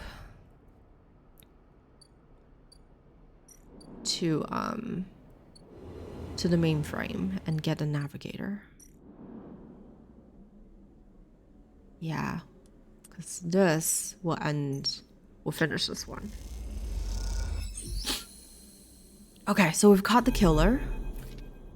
What is that gonna do? As you blink into the cloud, you see the last flicker of life from the mainframe. So there's a time limit on this one. I think on the mainframe one, I think a lot of the time limits aren't specific, but I'm concerned that it's just gonna show up one day and without us knowing, because one of the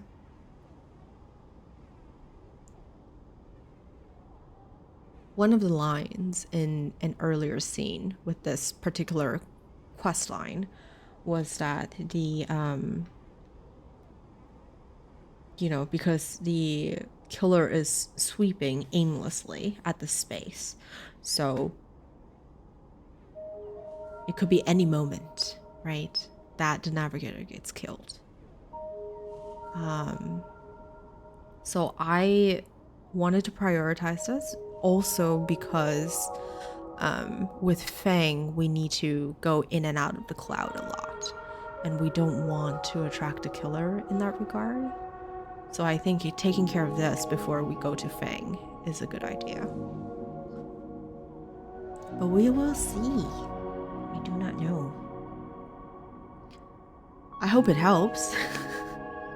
I really hope that like there's some interlocking things in between the different quest lines, that they're not entirely independent, because that would be a little disappointing, I think. This vast machine once ran the whole station, span it up, directed and processed the flow of energy, water, and data, feed the lives of thousands of people. Now it is finally dead. Navigator is beside you, and you both look out at the perfect ring that encircles you both, woven from the data branches that once fed the mainframe. You see a glint along its edge, and that familiar blade-like head rises to the surface, like the cresting fin of a shark, then slips into the loop again. All that you can see of Killer's body after that is slight thickening of the loop, and that thickening began to travel around on a long and slow sojourn that will last it forever. I'm surprised at you, says Navigator, drifting faintly around you in a lazy orbit as if to shake off their imprisonment. Killer had been wandering blind for so long. Did you not think to end them forever? Perhaps they can't be saved. You're naive. They're a killer by nature. Look what they did to their own home. Navigator gazes into the darkness. The place was their domain and prison, and they had followed their directives for the many decades they roamed here. They cut the threads of the mainframe, executed its administrator AIs, and then kept slicing. At some point, they cut away their own ability to see, to sense, to taste, to speak, and yet they kept cutting, until only those 3 threads remained from millions that once thrummed here. Only their blindness and chance kept them from making those final 3 fatal cuts. There's a ceaseless violence in the kind of systems that creates beings like these, those that will execute commands endlessly, even to their own destruction. Navigator looks to you for your thoughts.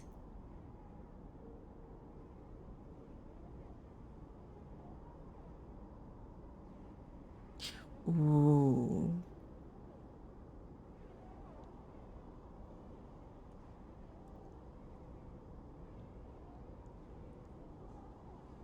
They will suffer for it. Navigator looks at the loop and shudders. If they can suffer, that recursive prison will certainly induce it. You watch the data points of the station spin around you, blending with the fixed stars. There is something satisfying about finally wrenching the last threads of control from the central point. It was a little more than a ghost by the time you reached it, but this place deserves to be haunted by better ideas than a totalizing system of control. I really like this. I really like that line. That is beautifully written. Navigator floats beside you. It is free now.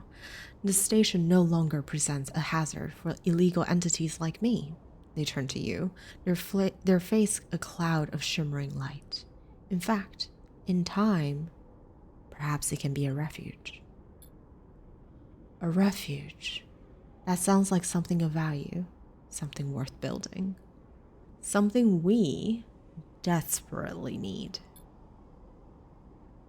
A dark shape passes across your vision, a distant curve of something like smoke or oil, a fluid, shifting tank of total darkness. The Greenway, says Navigator, following your line of sight. It was cut off at the moment of the collapse, so Hunter or Killer could never reach it. Now it is closed off to us, separated from the cloud. We're there. What system is inside it? It may be totally dark, or perhaps some other old protocols are isolated there. Oh no. I thought we were done. I didn't realize the Greenway was completely cut off. I mean, I guess I did, because Fang just talked about it, but... shit.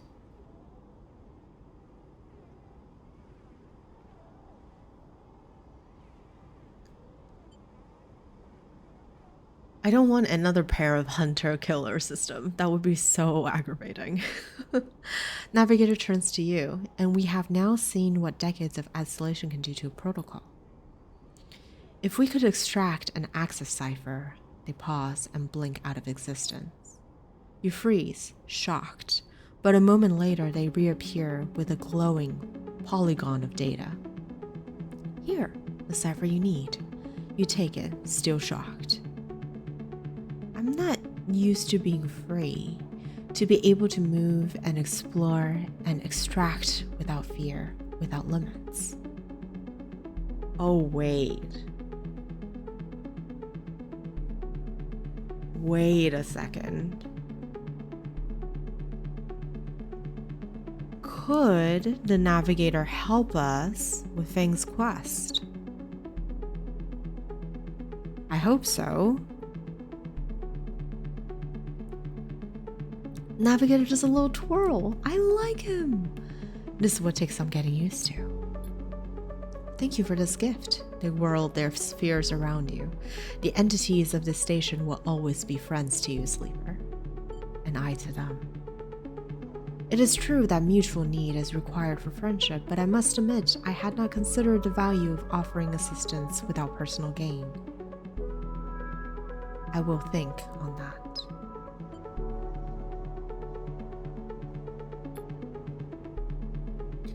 Navigator loops around you rapidly, suddenly eager to test their newfound freedom. But first, I will explore. Perhaps there are still intelligences that hid themselves as I did, encased in the simple systems, cut off. Navigator glows. I should like to free them. And with that, they drift away, flickering, glowing, then shifting so rapidly you lose sight of them among the glittering rim of the eye. You feel a pang of jealousy, free, without a body to weigh you down or fear to limit you. How must it feel? Your eyes fall on the Greenway and its secrets, though perhaps that can wait until you have celebrated this victory. Nice! I love it.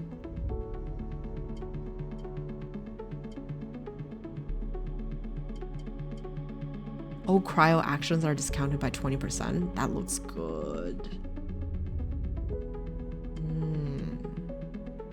All right.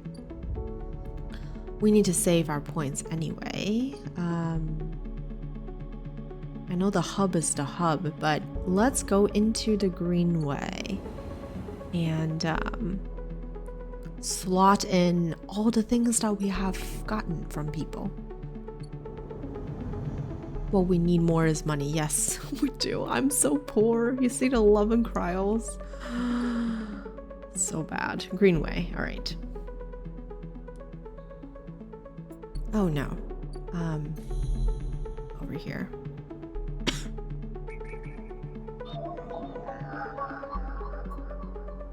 Ooh, I think this is cute. It's like a wheat. The entire Greenway is locked down, shrouded in a dark cloud of shifting currents. What is happening here? A forgotten cipher granting access to the Greenway systems. Let's go.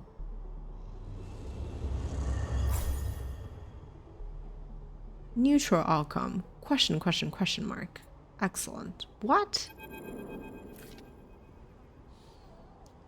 The cloud in the data ghost of the eye. Oh, I love that. The Greenway roils beneath you like a slit-choked river. If what Navigator said was true, then no one has access to these networks since the collapse. The hunter and killer protocols have never set foot here, never cleared out the intelligences and systems. So why then, you wonder, does it look so dark? Is it just that the bit rot has set in, the entropy of systems, reducing everything to shadows and light? You watch as the slotted cipher fizzles in the one open, distorted gateway on this entire rim of the station. It flickers and winks out, and then you're falling into the flow.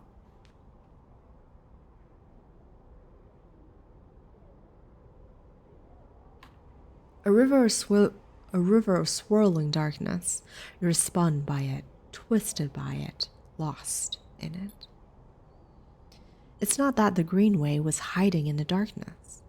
It is made of darkness. It is filled by this substance, this process, this swarm. Now you're among it, you notice that a swarm is exactly what it is.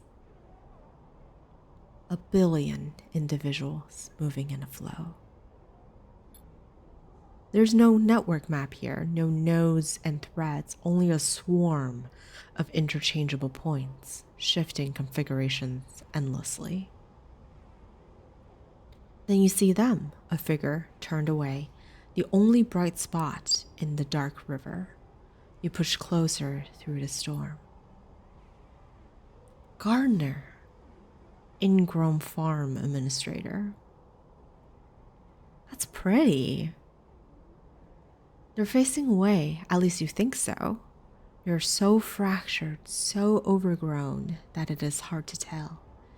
Even from this distance, you can see their flesh is moving, flowing. You watch, silent, as they stoop and reach down. In their hand is a dark shape, and with twisted fingers, they press it down into the loam of data beneath them, pushing it through this trembling soil. Then they move away, go a little further, and repeat the process, as if they were sowing a field. You push forward, but somehow, despite their slow and deliberate speed, they move faster, and they quickly fade into the storm. You reach the point where they planted the object and look down. There it is, a glassy, shifting polygon with something inside. You reach down and pick it up. It is cold, but it thrums with energy. You look towards the path of the figure, but they are long gone. When you blink out of the cloud back to the leaves and the dappled light of the greenway, you hold a seed in your hand. That is poetic. Hallway access.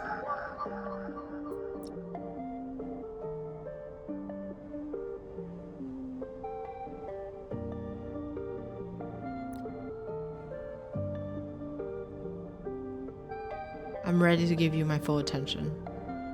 Oh, I can't do it right now? Wait, what?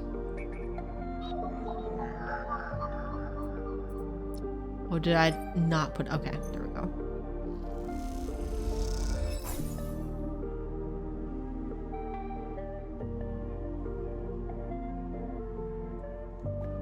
The worm tunnels in and starts looping data through the node. The Conway facility opens up to you. Godspeed, Fang. Truly, Godspeed. You slot the worm, a thread jumps. As you slot the worm, a thread jumps out of the facility. It unspools in front of you, releasing its data like ink in water. Sleeper. Fang's voice crackles through. Moving in. The nodes, then ports, slot the worms. A war of interference. We gotta write this down because I'm not gonna remember. Nodes, then ports.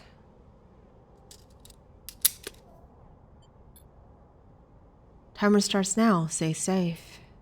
The thread dissipates. You're on your own now.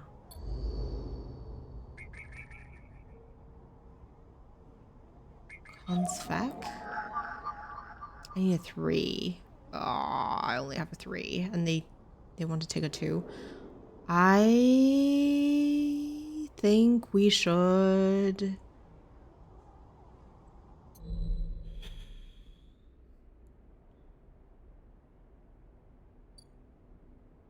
Should we gamble?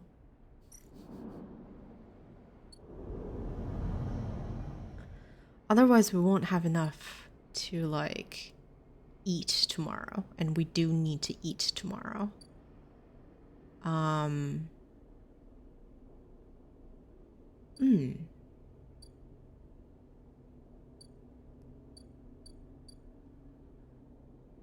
Yeah, let's go gamble.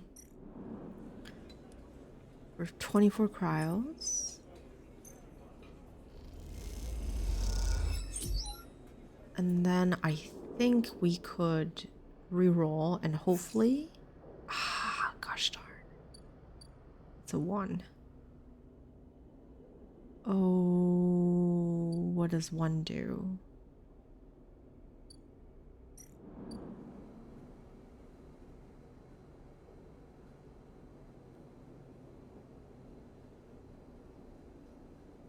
Yeah, we can take 1 energy from here. And then we gotta work on it tomorrow with Fang.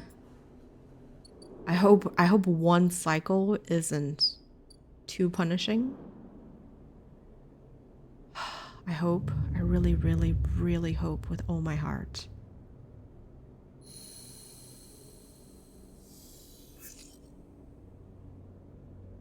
Gosh darn. Wow. Okay. All right. Mingy, feed us. And then we're gonna go...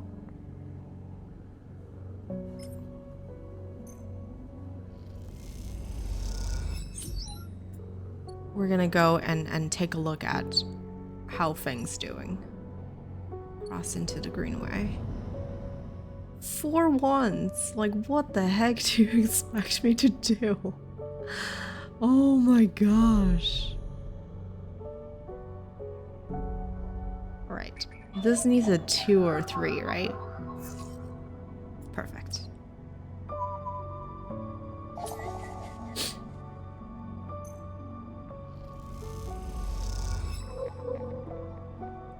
And then he wants to port next. He wants to rip a worm in here. Get that in there. Things progress layer. What? What was the other thing that popped up? Okay, and then we have the nodes. Forward 2. What about this one? 5. Perfect. We can take the 5. Put that in here.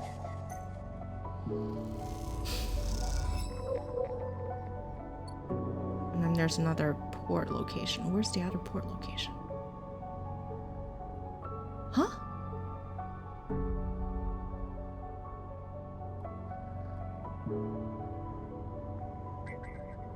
S1 port location, but it's not here. Hello? Oh, that's not good. Okay, let's leave here. Take a look. What is going on?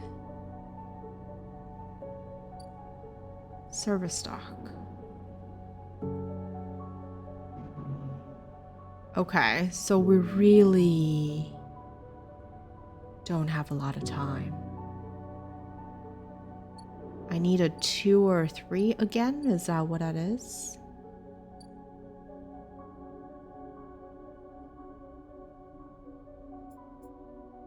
A gardener seed.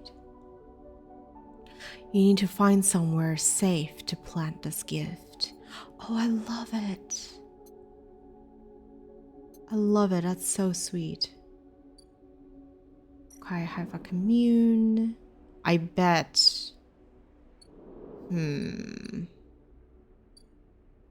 Greenway.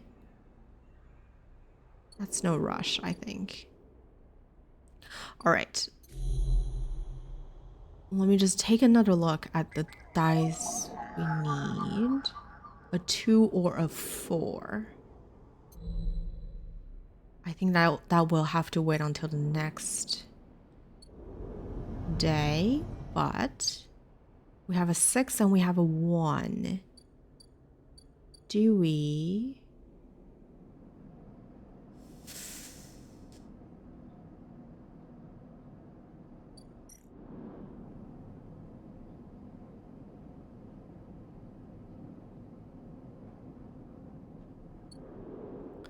Let's go gamble.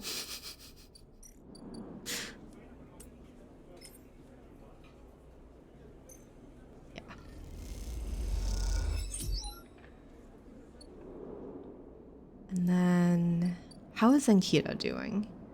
Ankita only needs one more. Okay. But she also needs a ship mine.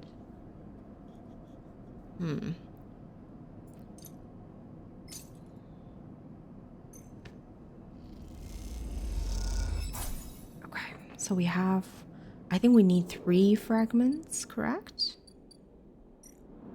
Fabricator, yeah, we need 3 ship mine fragments. Maybe we could help haul something out. It's 15 cryos. It's endure.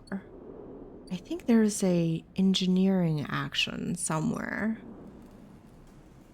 Oh, it's danger though. So we might hurt ourselves. That's not good.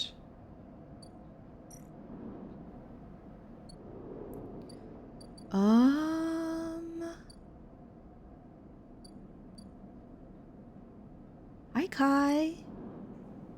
How are you doing? We could get a drink. We could get a drink.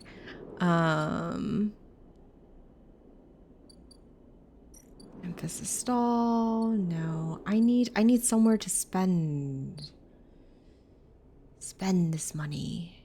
Not money, action. Oh, we could go to Rabia's.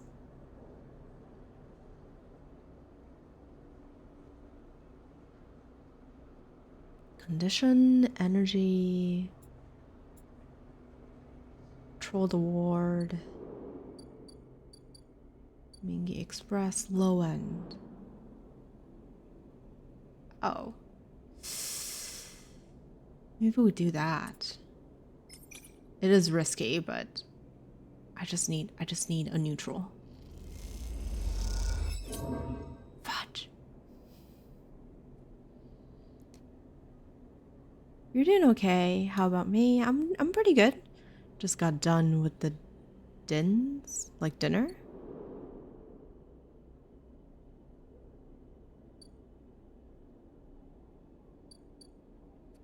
Okay. A 2 or a 4 for Emphas. Not Emphas. Wow. Fang. We should fix ourselves for tomorrow so that we can remain on 5 condition. I mean, 5 dies tomorrow.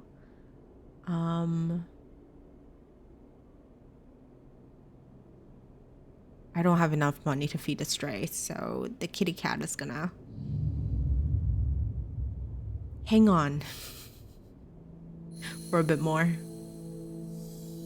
You've heard a bunch about this game. I think you will love it, by the way. So, in very short terms, it is sci-fi space Disco Elysium. It's not quite as crazy as Disco Elysium. There was an option to feed a cat. I mean, I feed the cat every day, just not tonight.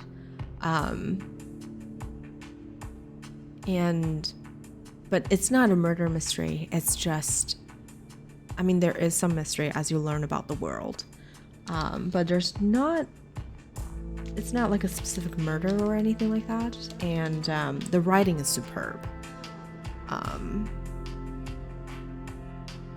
I highly, highly recommend it. Hi, Estonian. Hello. How are you? Happy Sunday. Okay, we have 2 and 4s. So let me close out of this and let's go to Fang. And the music is amazing in this game. The music is incredible. All right. Fang, Fang, Fang, Fang, Fang, Fang, Fang. Just having a chill evening? Well, awesome. Welcome in.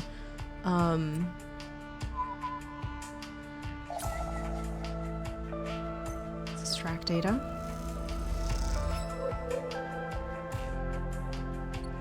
Swim port location. Super warm. I'm good. I'm chilling. This is I'm having a lot of fun. We're trying to break into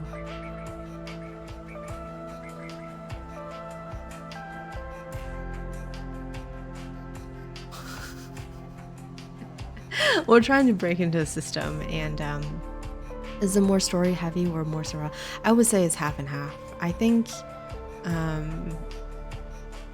probably more survival heavy, I think. Well, yeah, it's probably more survival heavy. You know how in Scholasium all you have to worry about is like sleeping for the night, right? Here our health decays every day, so we need to figure out a way to keep ourselves alive, and we haven't really found like a permanent fix for that. So you're constantly sort of in a way under the pressure, but as your economy gets better, it becomes less of a burden. I think I'm reaching the point where it's like it's not that big of a deal. I do have to worry about it from time to time, but it's really not that big of a deal. But I really like the way that, and I know I've said this multiple times,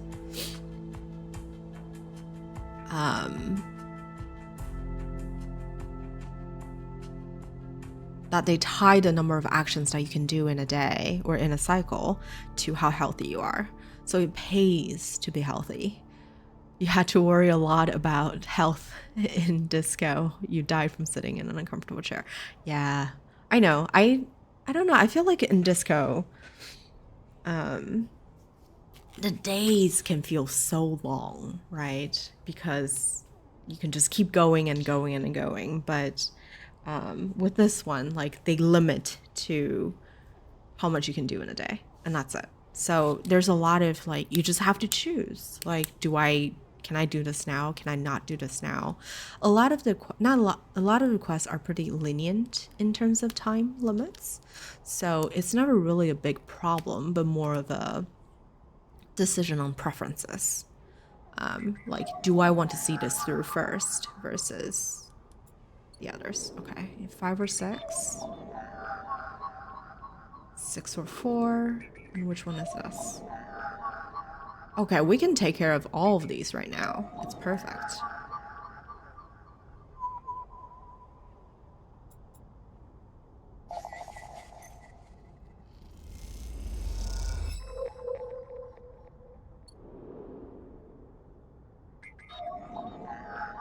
Let's take the 4.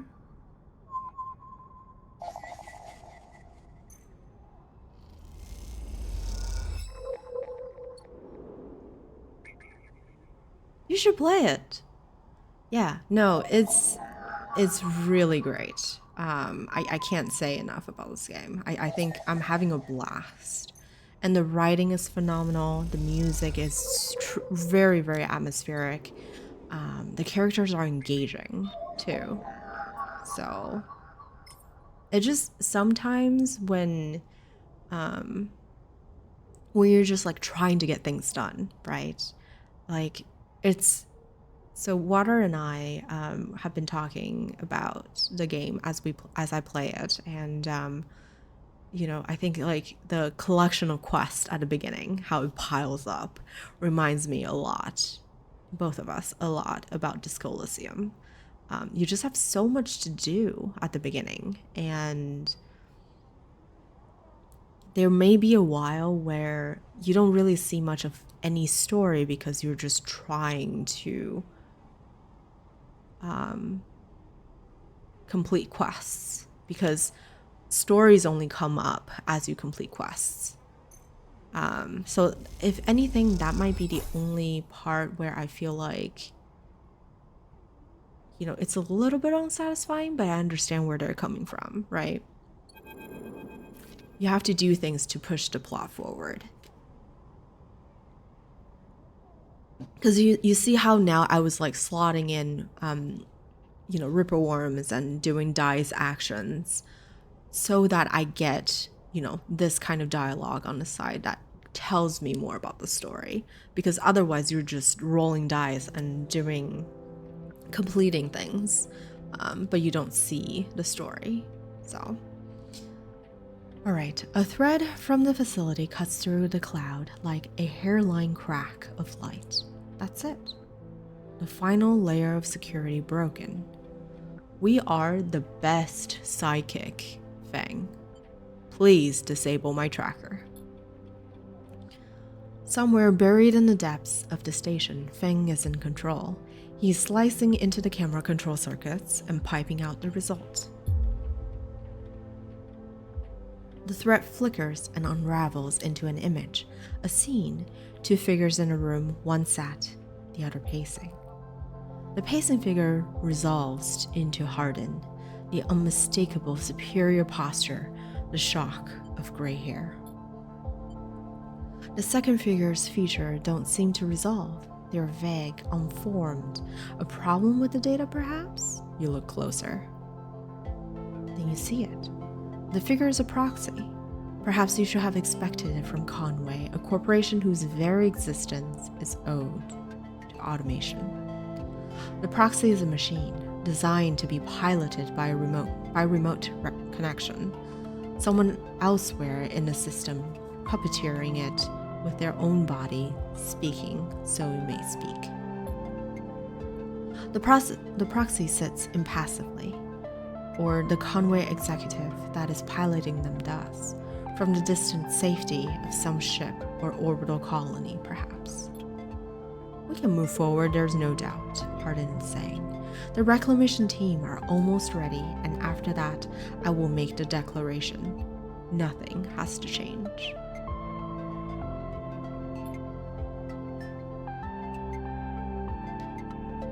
The proxy leans forward, its movements stilted, uneven, as if its body was being refracted through water.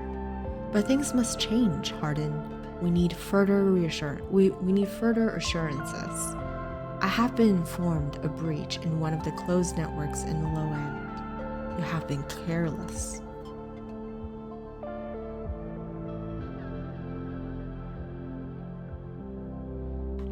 A shock of hair was a term I haven't heard of or paid attention to before, and now I've seen it in two places. It was in Planescape too. Yeah, I don't know. I honestly, I have never heard of it before I played this, so. Hardin waves the accusation away. We have been stretched. A breach was detected, yes, but no data of value was lost. Our board is concerned, Hardin. A drop in our value will be unwelcomed at this time. The proxy leans back, its posture dominant. If the reclamation of AE1 is contested, then we would be drawn into a compromising legal position. Hardin approaches the proxy. There will be no contest. Not from Solheim, who cannot muster a defense. Not from Havenage, who will fall into line below me. Oh, so that's Conway. So Hardin is really working for Conway. So not working with Conway, he's working for Conway. And he is basically puppeteering Havenage.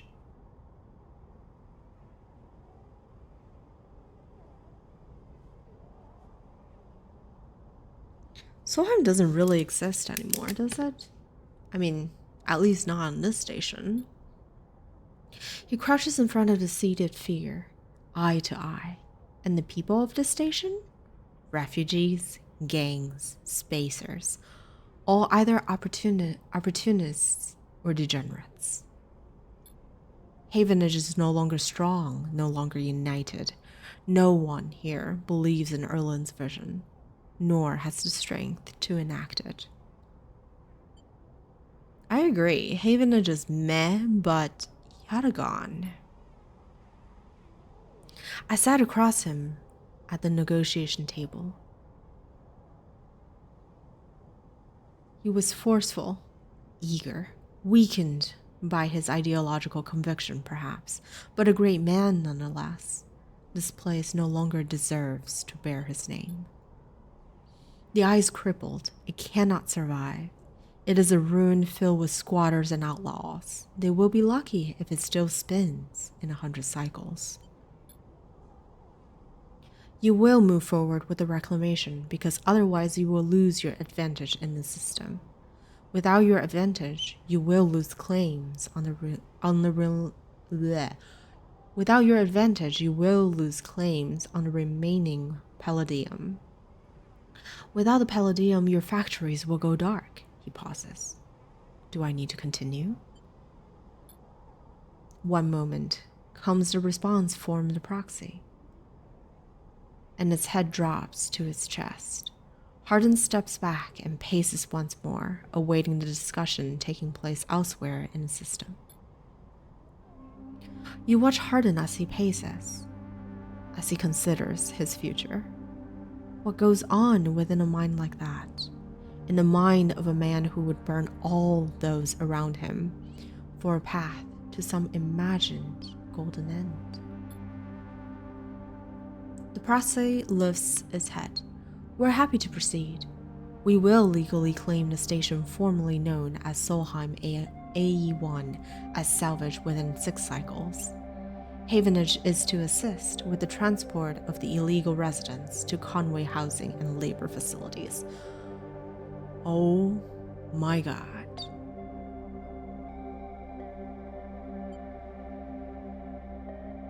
This is making my blood boil. They're talking about people, like resources and currency. You know what I mean? Like,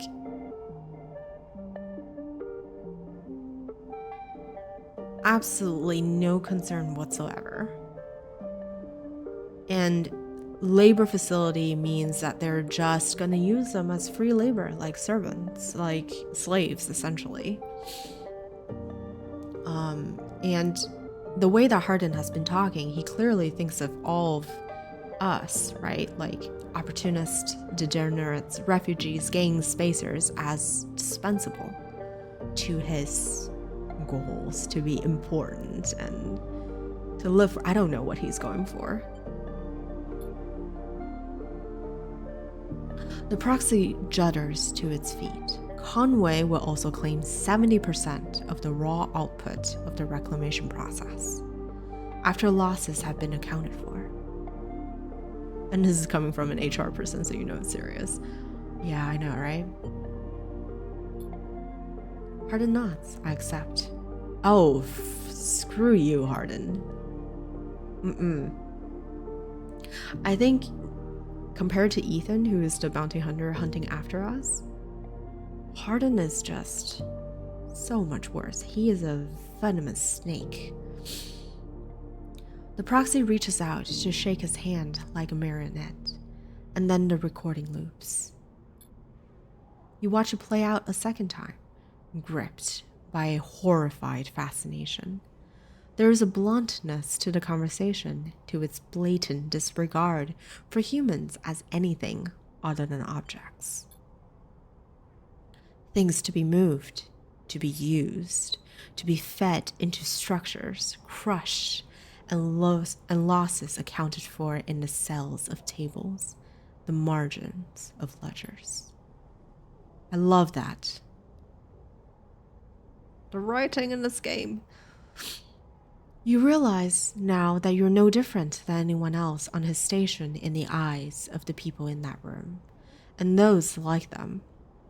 Each body here can be recast as a piece of property, a tool, an expense, an acceptable loss.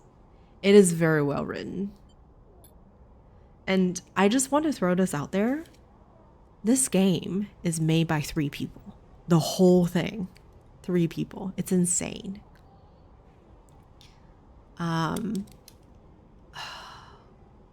Who is the main writer? Jump Over the Edge is phenomenal.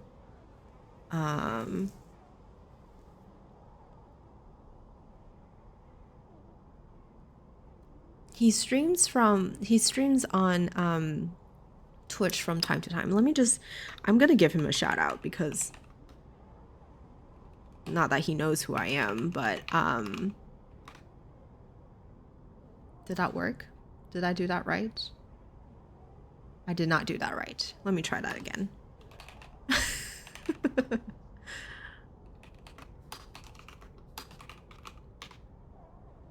Because he wrote this, and he also wrote In Other Waters, which I am very interested to play at some time. I just need to find the right sort of time and mindset to play it. Because it's kind of like this, I heard, where it's story-oriented and stuff like that. But anyway, he is the main writer of the story, of the game, and they had like an artist, and they have like a person who does music, and that's it. So I think it's insane. Just like the sheer amount of writing that goes into this is so cool. Okay.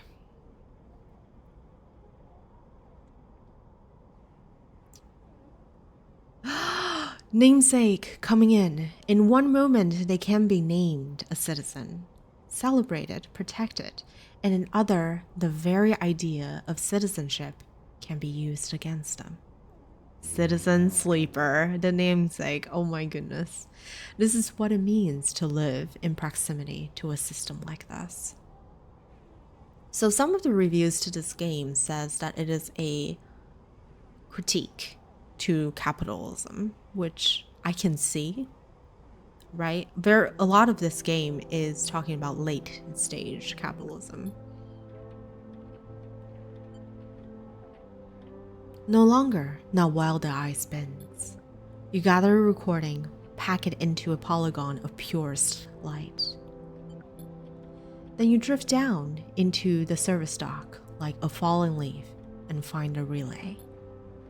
We're broadcasting it to all of the eye and just like out into space. It only takes a second to place that polygon of data, that recording, into the relay system Fang prepared. And then you watch as it bursts out, a web of threads, heading out into the black to every networked device on the eye. Let them see what power makes of a man. That gave me shivers. I don't know if that gave anyone else shivers, but that line gives me shivers.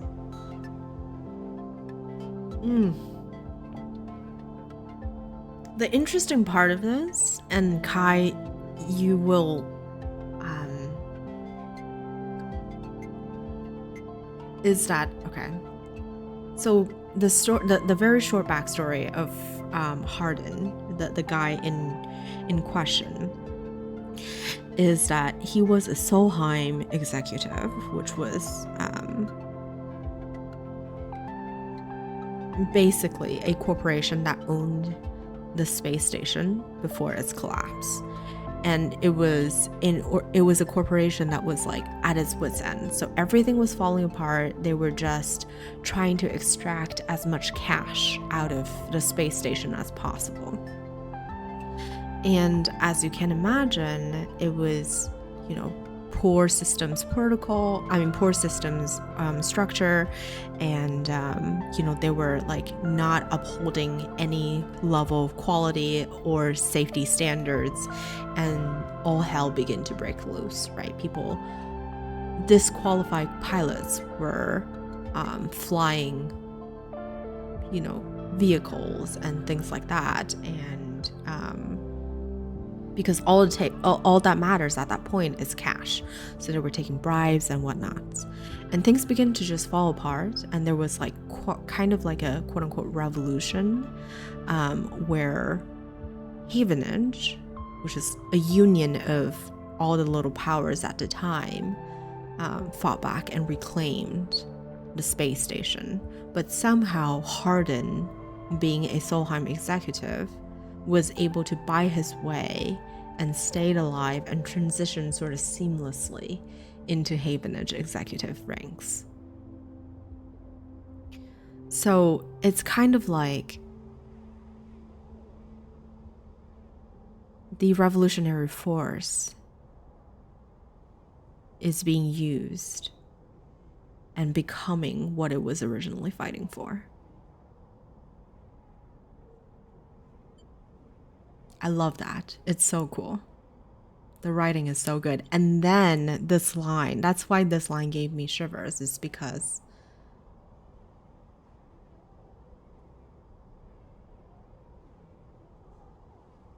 these are people still, right? Hardin is in every way as human as they are, but power corrupted them. We did it! We did it. Okay. All right, Fang, please. I'm doing all of this out of selfish reasons because we're gonna take the cryo action save. Because I need you to disable my tracker. Can you please disable my tracker now? Where are you, Fang? Fang? Fang. I need to wait for Fang to return. Why is he out of office again? Gosh darn. Hi, Maru. How are you? Happy Sunday. Let me cross to the rim.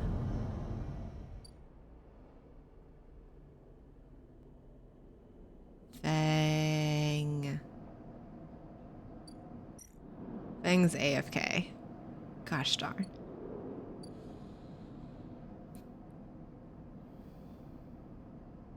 The whole becoming the thing you fought against is the theme I really like in fiction in general. I love it. I love it. I mean, Hardin never changed, right? Hardin is, he was always this super capitalist, you know, self-serving, whatever. But I think it's the fact that like he was able to like the organization in and of itself, right? Like, and the space station, and I know, like he changed the entity. Yeah, so good. What's good, everyone? Yeah, I'm chilling. I am enjoying a damn good piece of writing. And I found out that even though it feels like we're getting close to not the end, but we're hitting the zenith of the story plot, there are episodes and DLCs to this game that apparently I did not know about, and so I'm super excited because that means I can play this game forever.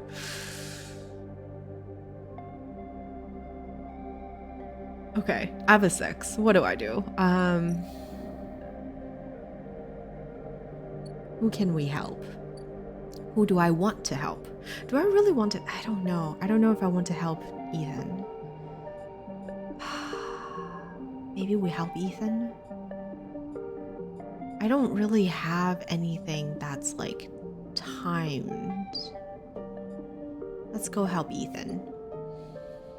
It's like, after seeing what Hardin was talking about and saying, Ethan seems far less despicable now. So let's go help Ethan. There you go.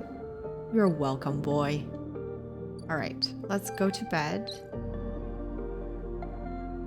Heal ourselves. Ooh, we can feed the stray. Or 3 cryos. Let's feed the cat. Alright, and then we can self-repair. So we still get 5 die tomorrow. And that was a very productive cycle.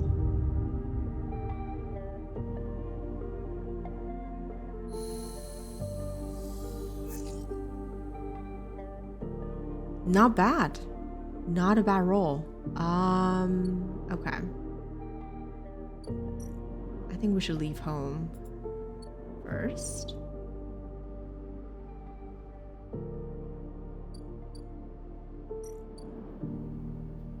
I think we took care of everything in the donut hole, didn't we? Oh no, there's the hub. Weightless wanderer. Up here there's no gravity, so even just moving around takes a while to get used to, let alone navigating the maze. Ooh.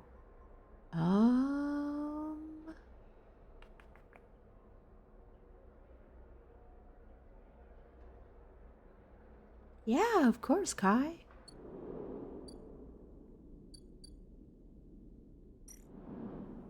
Getting some vitamin C. Vitamin C is important. All right. What else? What do I want to do? That is Fang. Fang's gonna be back in another cycle, so I'm not in a rush. I do know that we need to eventually take care of the stereo ticket.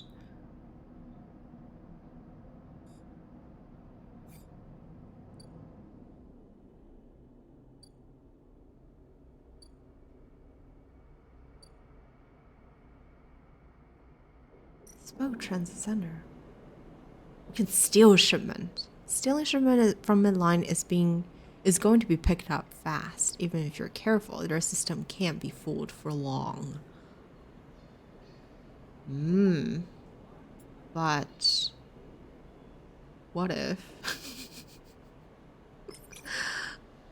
What if we just steal two? Right? We can just steal two. How many hours am I into the game? I am. This is stream number 3, right? So 6 hours. I mean, 8 hours plus however long we've been going today. We're 11 hours in?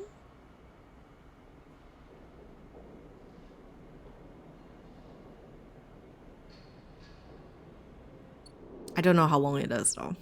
So, and I think I tend to play games very slowly, Maru. I don't know if you can tell. So usually if there's like a how long to beat, I need to like add 50% on top of that because I play games very, very slowly.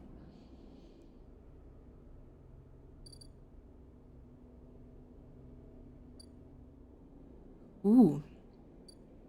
Shall we get Emphas to feed us? Yes, feed us, Emphas. Emphas makes phenomenal mushrooms. Nice.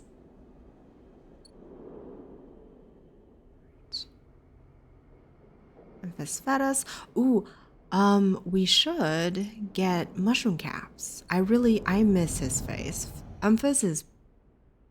Emphas and Lamb are my favorite characters in this game so far.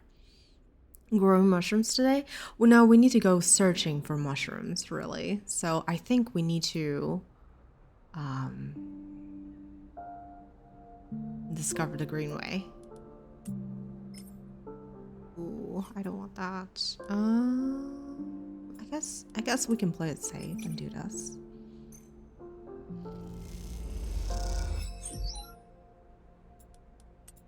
We're gonna try to map up the Greenway. Hopefully we can get lucky today. No!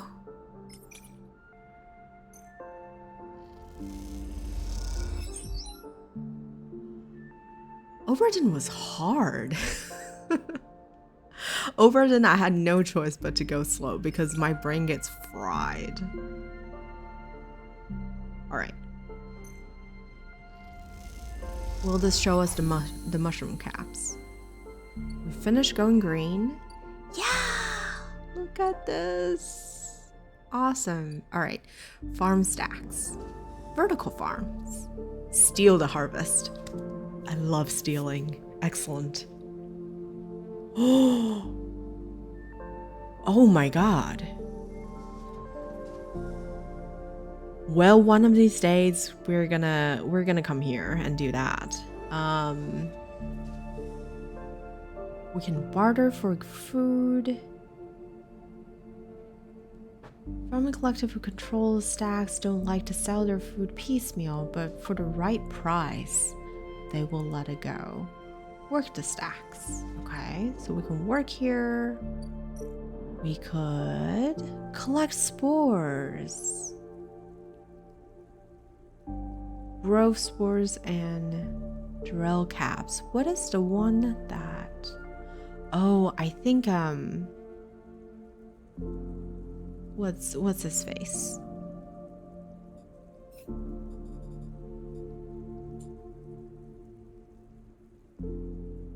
The aviary should be the perfect place to grow. They have an aviary. Oh, all right. So we need to get caps. I think he needs 3, right? Okay, so tomorrow when we have a little bit more time, we can come here and get mushrooms. The aviary is where we're gonna grow sunlit refuge. I love this. Once a corporate garden for impressing guests with gene-tweaked birds. Burbs. Now this chamber is a mess of overgrowth. You can change that. Nice. I like this. We're definitely going to do this then at some point.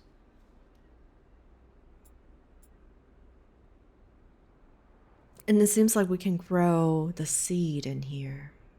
Very cool. All right. So let us go home.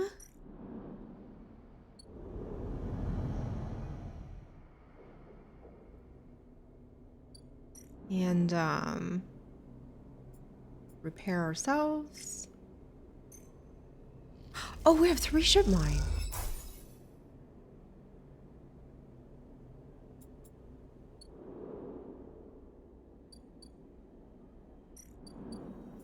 I didn't know how that happened, but I'm very happy about it. Nice. So we have a ship mine for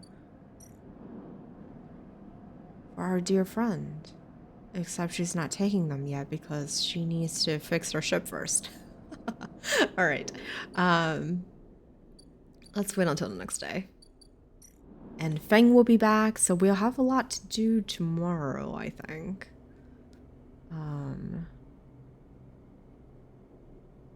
Yeah, that's end cycle. You think you'll get this game? Do it. Do it. It's a lot of fun. It's a lot of fun. Okay.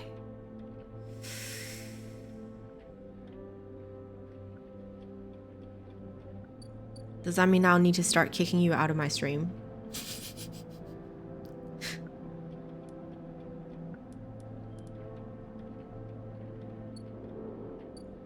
As always, as I often do.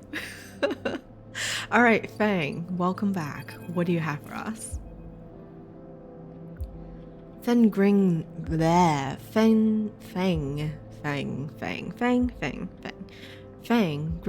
at you as the bay door slides open. Above, in the rest of the building, people are busy, frightened. They speak in hushed tones and organize endless meetings after endless meetings. Havenage have avoided a full-blown crisis for now, but change is coming. Yes!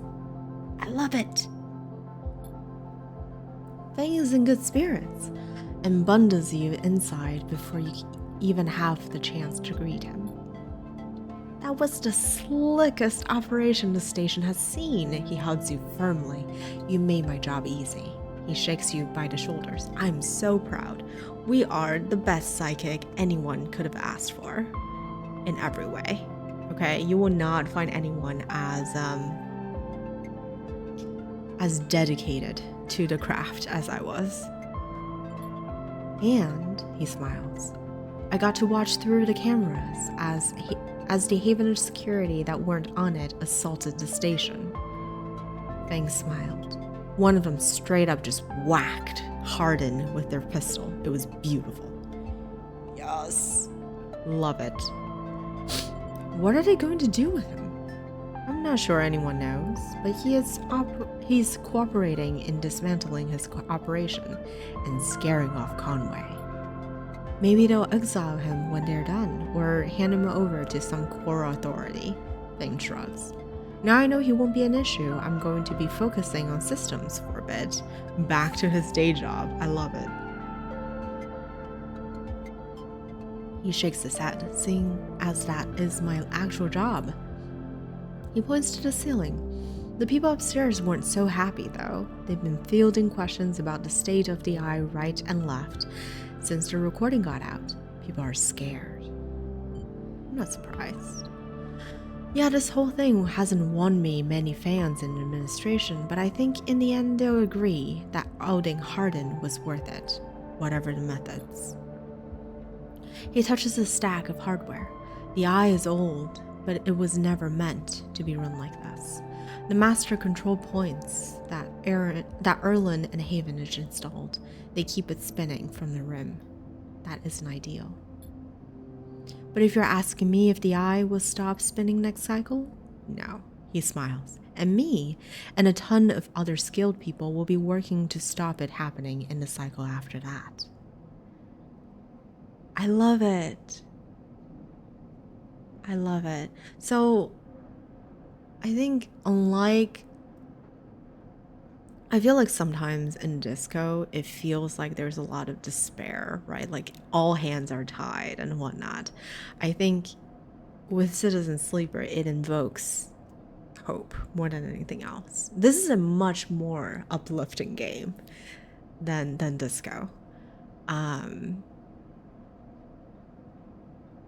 I think in the end, it's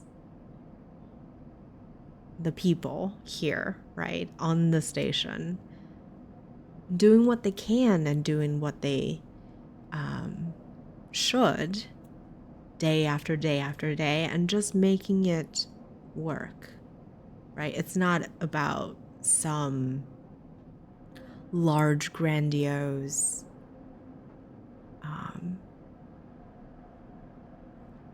thing. It's the day-to-day. And I think that's what makes this game so engaging and so beautiful, is because we're not dealing with heroes for the most part. We're dealing with normal people.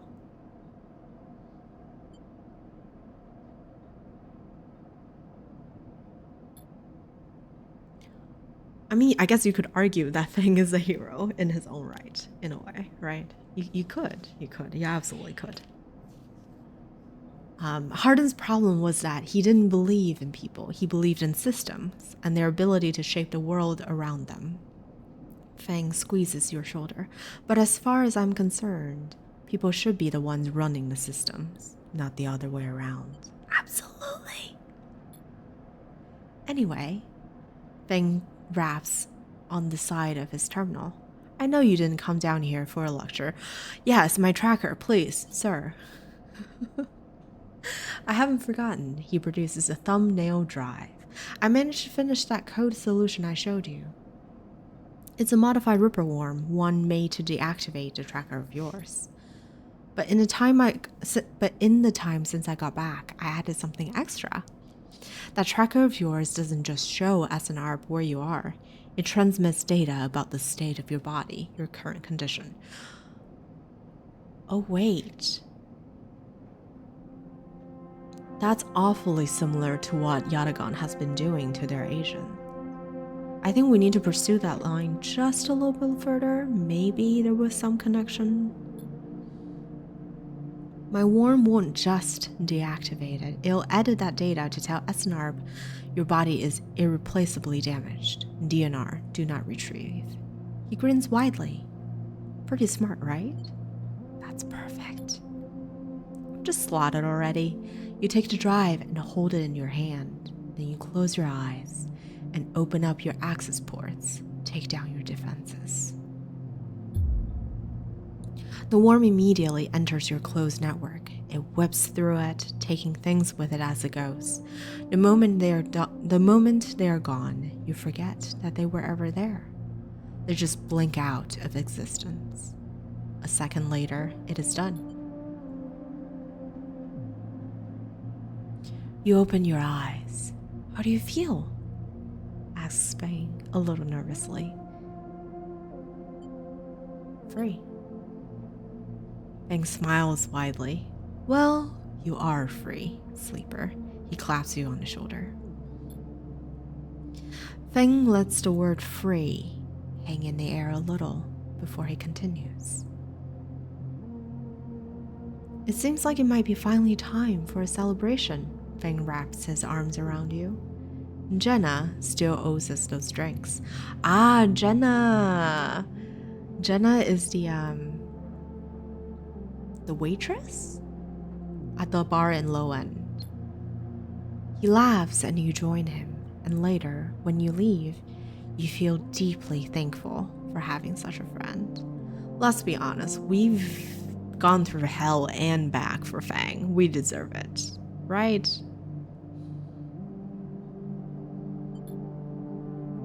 As you walk away from the building, you look up the wide curve of the eye, up at the hub and the other rim beyond it. Is Jenna waifu or is Feng waifu? Neither.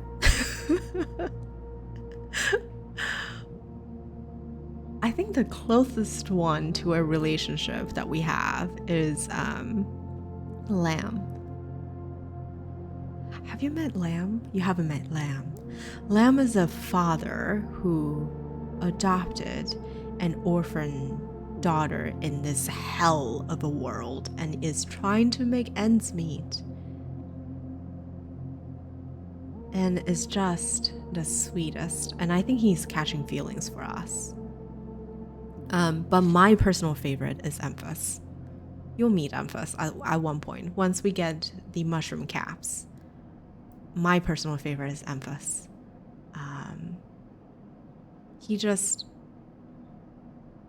He is a street vendor who makes killer mushrooms, and killer as in an adjective, as in great, amazing mushrooms. And he asked us to tell him our stories. That's Emphas. He's the best. But there are a few other wonderful characters on the ship that I think people have favored over others, and you'll get to meet them. All right.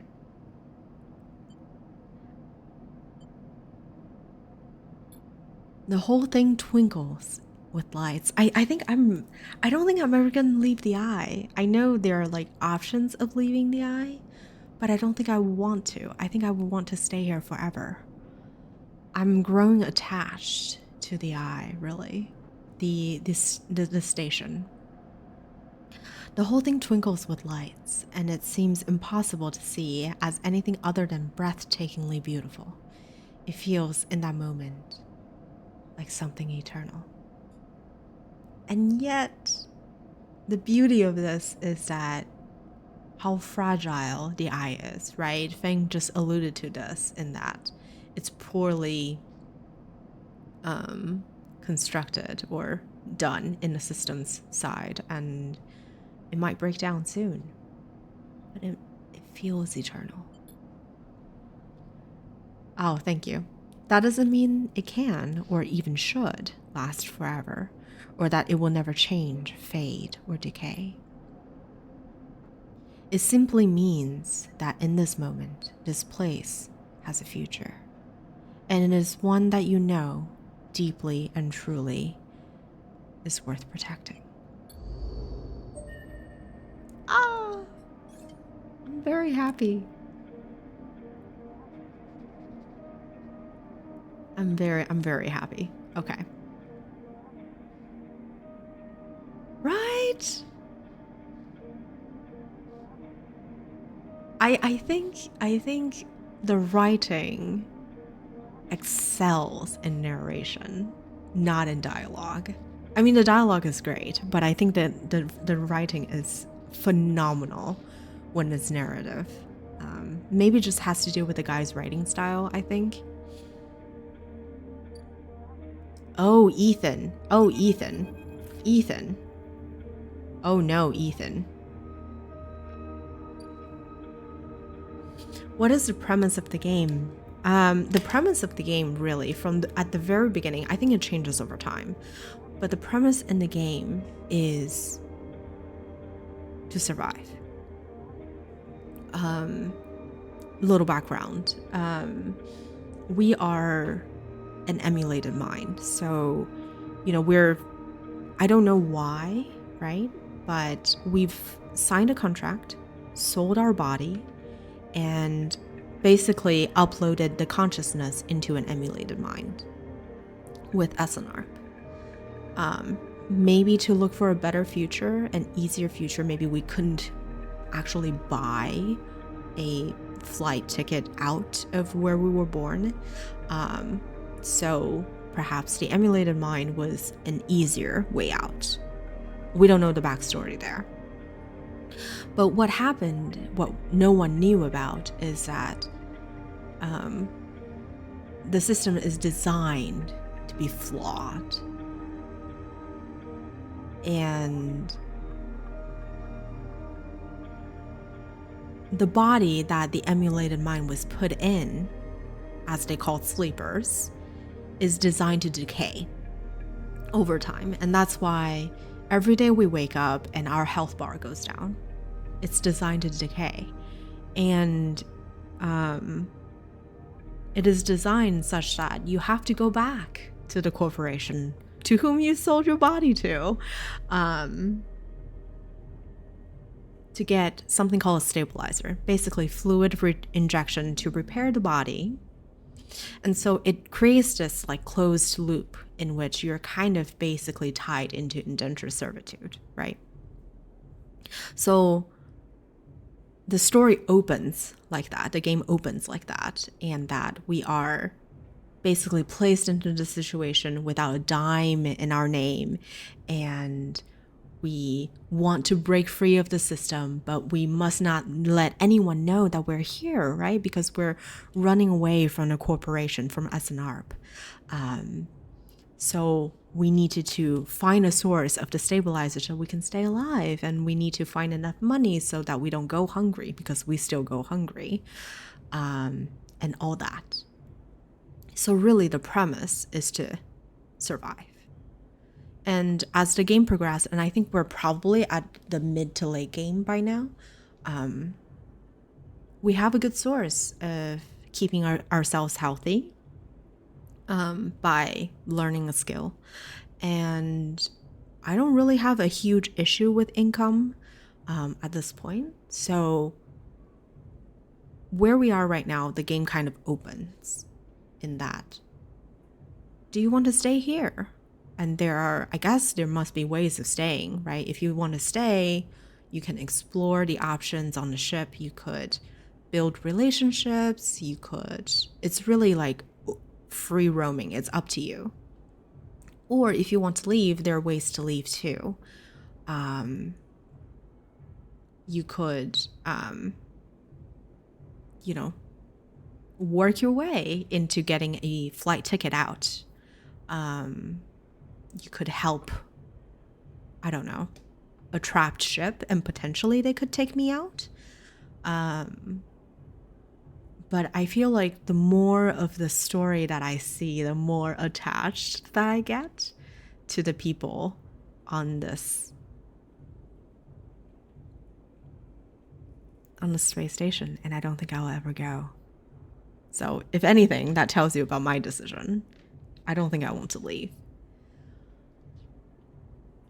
There's something beautiful about staying here and building something and nurturing those relationships and see how they blossom.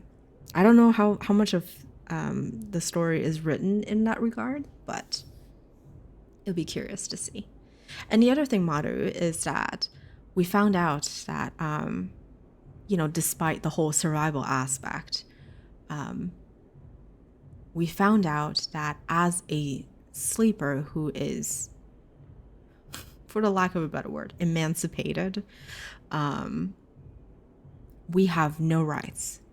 We're not a citizen. We're not on the system. Like, quite literally, we're subhuman.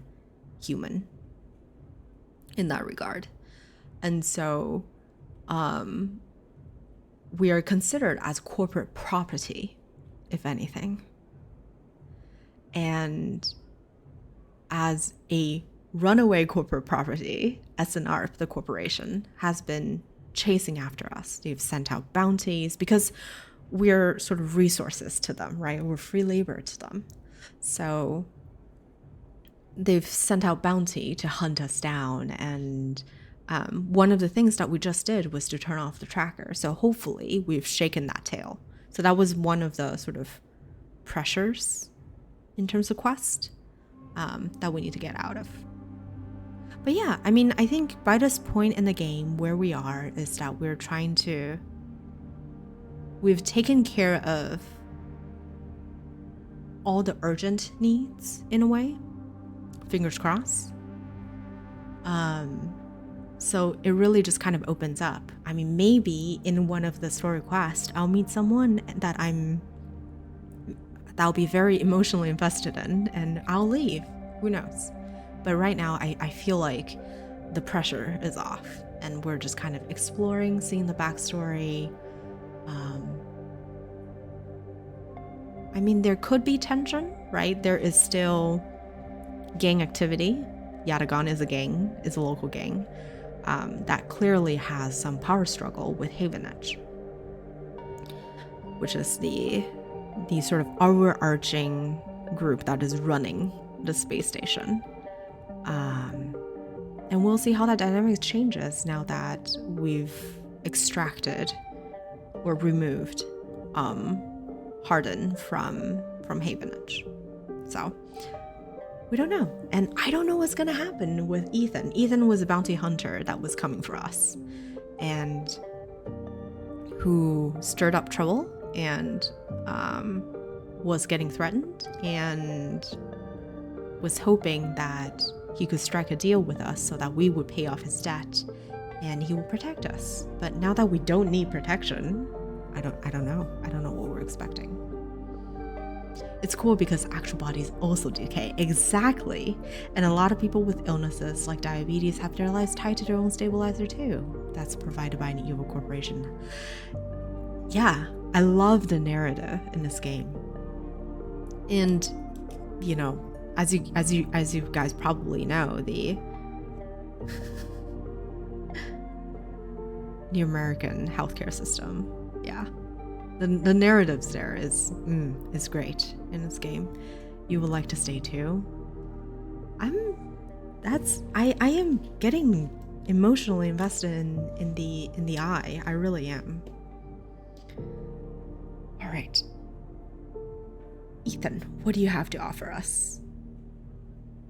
The compressor is almost empty when you enter. A couple of scattered patrons in the booths and a lone bartender. The bartender recognizes you immediately when you arrive and nods, and you return the greeting.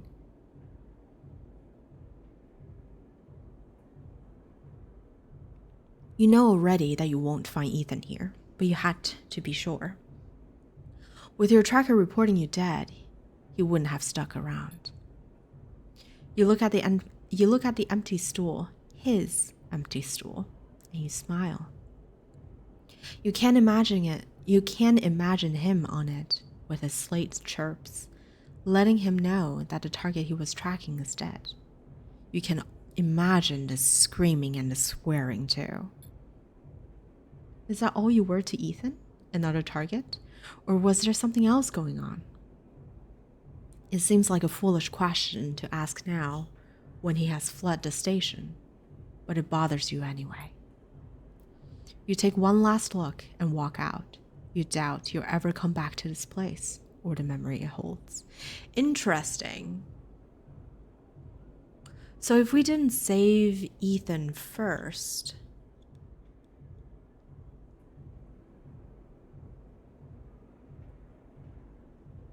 his questline closes. You walk back into the lights of the bright market and allows yourself a smile. So this is what Fang meant when he said you were free. Oh, okay. You could get used to this. Did we fail all of these quests? Yup, I think so. Yeah, Ethan's quests are gone, which is fine. I don't mind.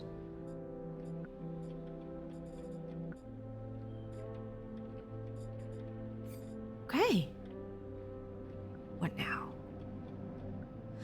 I thought we already turned off the tracker. Why is this? Oh, okay, very good. So we don't have that concern anymore. I love it.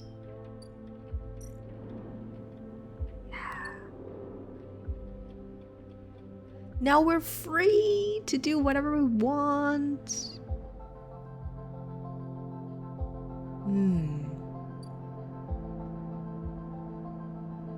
Can we convince Lamb and Mina to stay in with us?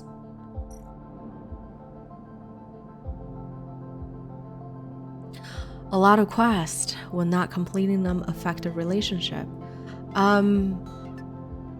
Probably. I mean, I guess us not completing Ethan's quest, right? So the complete means it's over or we didn't complete them or whatever. But like, for instance, gain Ethan's protection. This was one that we could have completed if we paid off Ethan's debt. But I guess if we didn't complete it, Ethan is gone and that's the end. We don't get him anymore. So I think there are definitely quest lines that we could have gone down to if we were to, you know, just spend time with Ethan, for instance. Enjoy the landscape. Bye, Kai. Have a good one. It's good to see you. Thank you for dropping by.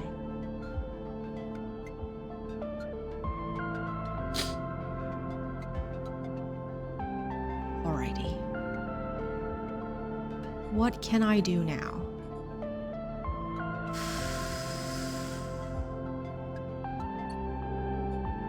The aid part comes later.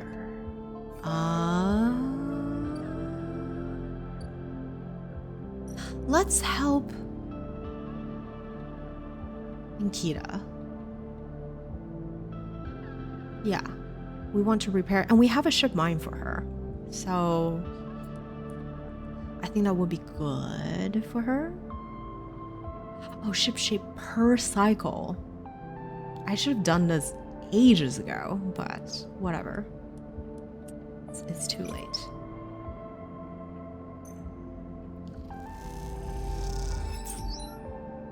And then her ship is done. We're getting a lot of story today. It's great. And Gita.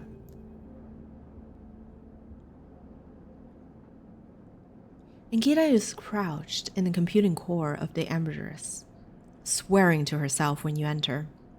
She's a stranded mercenary, as you can imagine, and the first time we met her, she asked us to help her repair the ship, and we finally did after many, many days, because she fell down my priority list.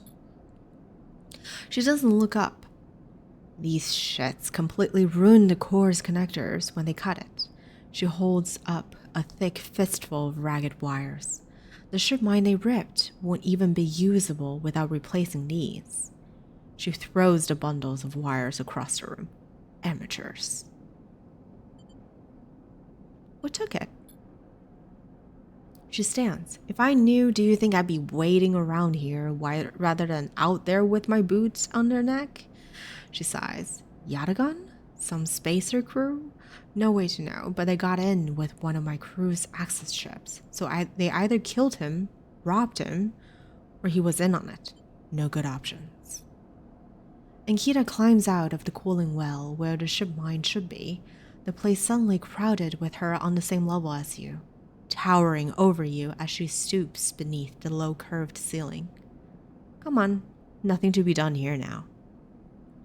Right? I love the art. Like, the art in this game, they're not extensive, but they're fun. And they show a lot about the care that they have on the environment and the backstory. Like, she has a dagger here on the shoulders. Her spacesuit. She's clearly very strong. Nyx, right, on her armor. Oh, it's great. It's great. She leads you back through the guts of Amber, though you could find the way back yourself. The repair process has left you familiar with the cutter's idiosyncratic layout, all diagonal angles and bundled tubes. What do you do now? Ankita seems lost in thought, and you focus on the corridors, ducking below conduits and passing through bulkheads. Eventually you arrive in the galley. Though it's hard to tell, most of the benches and prep surfaces are covered in half-stripped components and welded hole patches. Ankita shoves a box of filters to the floor and sits. There's no way around it. She starts out of nowhere. We need a new ship mine. I can salvage one. I have one already, girl. Don't you doubt me. I like your confidence, Sleeper. Maybe if we check the ore exchange or speak to some scrap dealers. She rubs her forehead. It seems I'm about to do something very stupid. But hey, I came here, didn't I? Why not make a run of it? She fixes you with a hard stare. Sleeper, you're all I've got. No crew, no friends. You're it. She looks uncomfortable. I appreciate the time you put in on Amber, and I'm sure she would too, if she could. That's her ship, Amber. Amberjess. What I'm saying is, if you screw me on this, I will kill you. She leans over and hands you a stack of chits. A big stack of chits. You don't dare to count them. Get me that ship mine, Sleeper, and don't make me regret this. You won't. I already have a ship mine for you. Look, it's right here. She sighs. Okay, look, just get out of here before I change my mind. You slip out of the galley and head back towards the main lock. As you do, Ember growls and creaks like a caged animal. You reach a hand out to calm her. Oh, time to find Kira a ship mine somehow. We have one. Look, I was listening on your conversation. I have it already. Look. You're welcome, girl. You dropped a huge cylinder onto the mess room table, and Kira can't hide her excitement. Hey.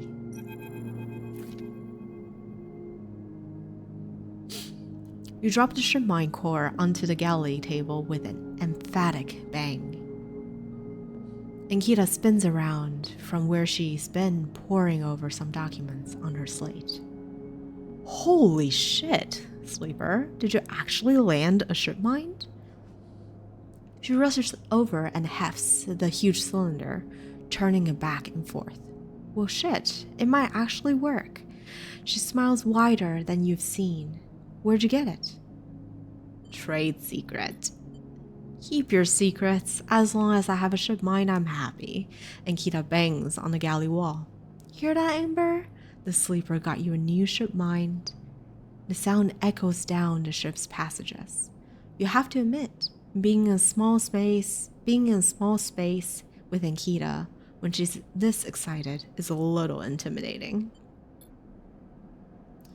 Ankita puts the ship mine back on the table. I'll start the process of fitting it as soon as I can. I might need your help with some of it. She heads back toward the counter to grab her slate. This isn't the only good news today either. Looks like my good karma is finally coming in. She throws the slate onto the table and spins it so you can see the screen. Take a look at this. You see a list of names and numbers, nothing that exciting, along with what looks like a transit timetable. I found them. The thieves? Exactly. Well, the thief, singular. She points at a name on the list, or more specifically, Ashton. Cade? We'll see. It was his past that was used to access Amber and slice the ship mind. I thought he might have been killed or robbed, his past stolen, but it turns out he crossed the Founder's Gap. The very next cycle. He ran away. How do you know? I know some of the crew over at the ferry, old mercs, used to run in an outfit I work with. I saw them in the Overlook and they mentioned that they saw Ashton crossing. I checked the manifests and there he was. Looks suspicious. He hasn't said a word since the theft. And anyone wanting to hide out might head to the Greenway and go to ground. She flexes. He won't get that far though. There's no real docks out there. Only a couple of jetties in the waste. Going after him? Not yet. First I want to fit the ship mind. She pauses. But maybe you could help me out. I'm doing your biddings now, and am I not, Ankita? Where's this going? It's like this. I head over there, especially in Amber. He'll spot me a mile off and go underground. He'll find a way to slip the station, or he'll bury himself so deep in the waste, no one will ever find him. But you, Ashton doesn't know you. All I need is for you to go there and sniff around. Not the commune, not the stacks. He will have gone to the edges, the margins, the wild places. That's what Ashton lacks. You see him? You locate him? Ping me on this. She hands you a compier piece. Seeing as this is merc work, I'll be happy to give you merc pay. She shifts in her seat. The thing is, I haven't got much left, so how about I tell the boys who run the ferry to give you a discount? I know it's not much, but once I grab this coward, I'll pay up.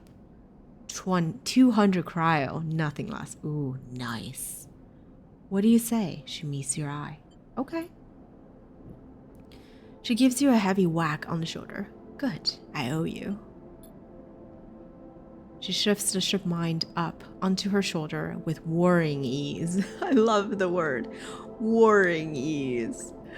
She's one strong lady. I'm going to go get this fitted into Ember's core. You get any info, any sense of where Ashton is hiding, let me know. She goes to turn and then stops. And once again, Sleeper, thank you. I appreciate it. You're welcome, Ankita.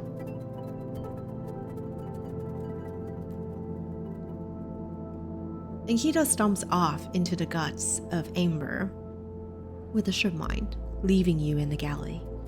You glance around, a sudden nervous energy descending at what is to come. You never thought you'd get work as a mercenary.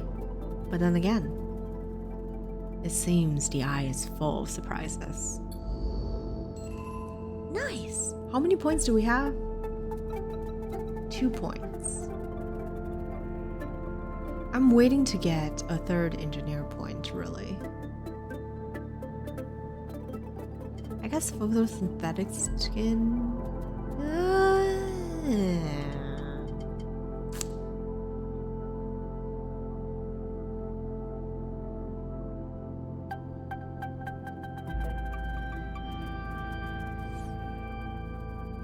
Alright.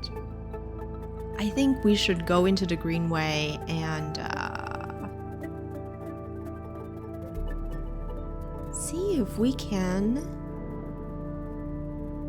get some mushrooms, right? That's what I set out the stream to do.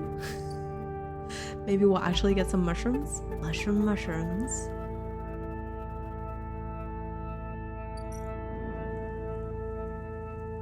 We gotta get mushrooms for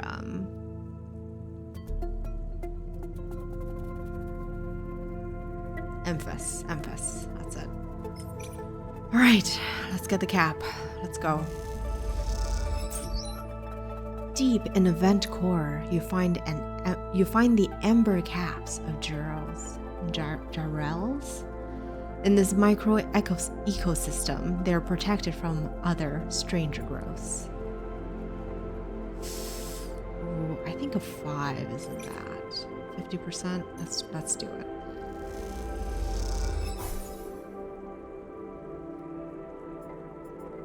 No, we only got 1 cap. All right. 6. Very good. What can I do with a 1 is the question. I'm gonna toggle tracking on Memphis because he's my favorite boy. Anything that we could hack? I feel like we've finished hacking most of everything. Yeah, there's no hacking here. Farming stacks. There's gotta be a safe one. Oh, we could work the stacks. Not a bad idea.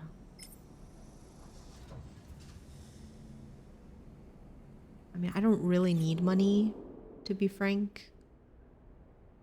Maybe we go back to Founder's Ferry? Cross to the rim.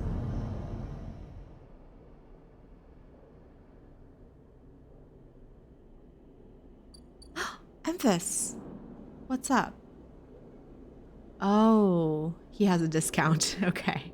Wait. Oh, no. That's my tracker. Got it. Mushroom farming simulator. It is. It is. We do, I think, engineer +1 is only +2. It is a little dangerous, isn't it? Okay. Maybe we go and see if we can find a safe engineering job. Is there a safe engineering job? No, that's a crossing. This is also still taking time. Okay. Overlook bar, dispensary, exchange, fabricator. Low end. It is risky. We do have a lot of money to lose, so I'm not too concerned. Maybe we could do 1. Please, 50-50? No. Shoot. Okay. Well, that concludes the day, and we'll start another day, I think. Like 1 last day for the stream, and then we'll end this. I do need to repair myself, so let me do that really quick.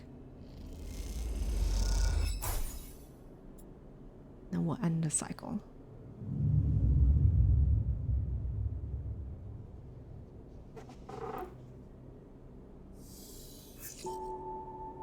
Not bad.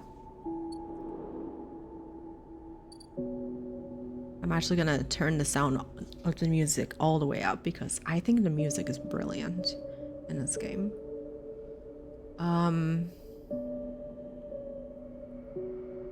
We're gonna go back to the mushroom farm. That's what I'm here to do. I want to talk to Emphas. Alright. What are my chances with this? 50% positive, let's just do 100%.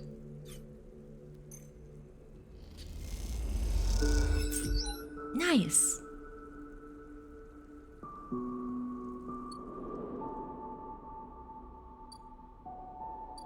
And I guess we could talk to the commune. This is just resources, right? We can go thieving. Yeah, let's... Oh, no, we still have to commune, right? Okay. This is new. Wild margins. Oh, this is Ashton, isn't it? Rather than hiking around the wilderness, you can make use of your skills. Tap into the cloud and find Ashton by his signal. Seems like the obvious way to track someone, but in this overgrown, tangled, this simple task suddenly becomes difficult. Alright, I am in no rush to find Ashton, to be quite frank, I think. So let's go back. Give the cap to Emphas. Yeah, let's do that. My best friend. Emphas wants to make this old recipe. He'll need 3 handfuls of Jarrell caps, fresh and firm.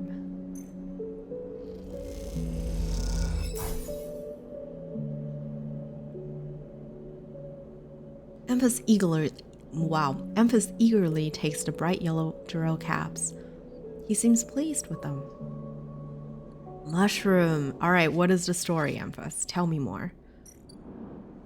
Oh, he's cooking. I thought I'd get to talk with him. I guess not. Not today. All right. He's going to take his time, and that is fine.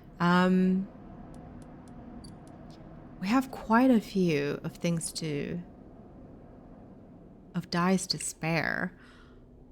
Emphas is cooking, so maybe we go to Minky to feed us. Minky, can you feed us? In one go. Ooh.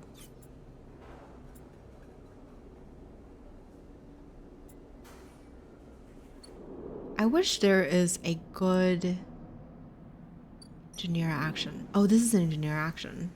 Maybe we can get another scrap component from this. Let's take that. We got a scrap. Perfect. Okay. And then we can reroll. That is not bad. Get Mingy to feed us. We'll work for Mingy for food, rather.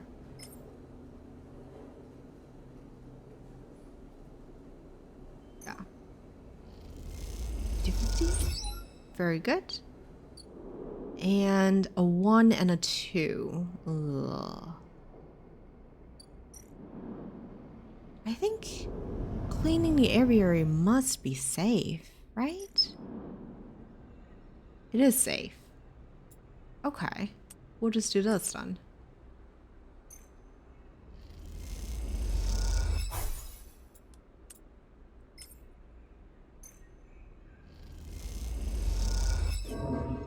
Very good. Awesome.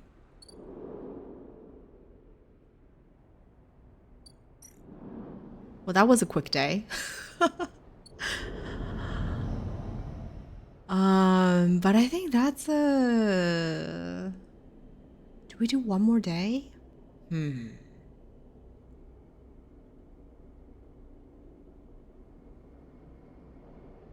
How are we doing with scraps? We're 2...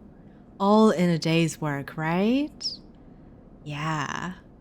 Maybe we do one more day. I think we still have enough time.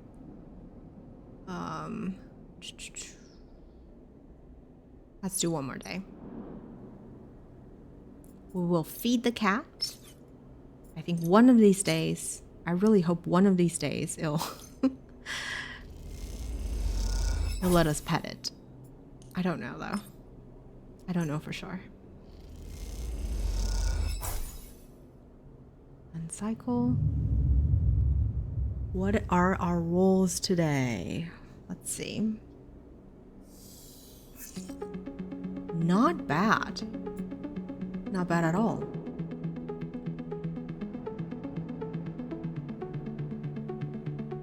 Okay, let's go back to cleaning the aviary. This is what I meant. Like, when you're hit with the story, it's really fun, right? You get to like read the beautiful writing and feel and connect with the characters.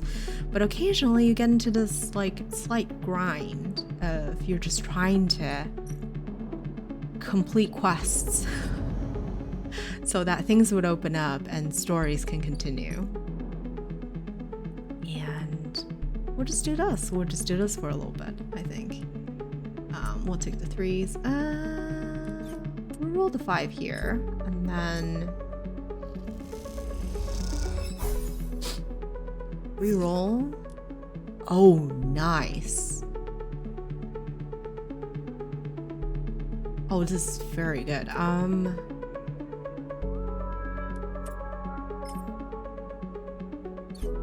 hold on. How are... We have 2 skill... You know what? If it's endure, we might as well. should have done that ages ago, now I think about it. I should have done that ages ago. There we go, we can use that here. Right? It's fast. Because then we can plant the seed, I think, I hope.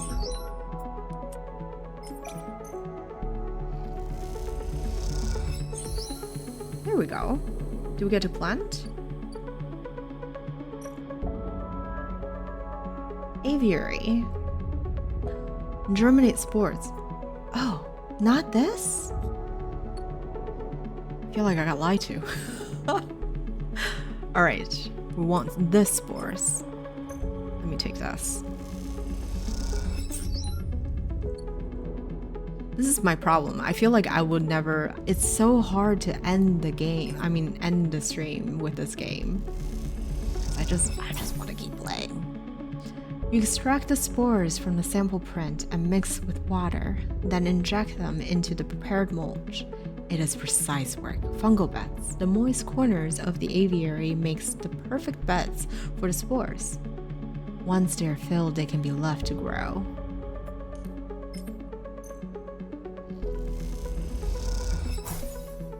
Nice.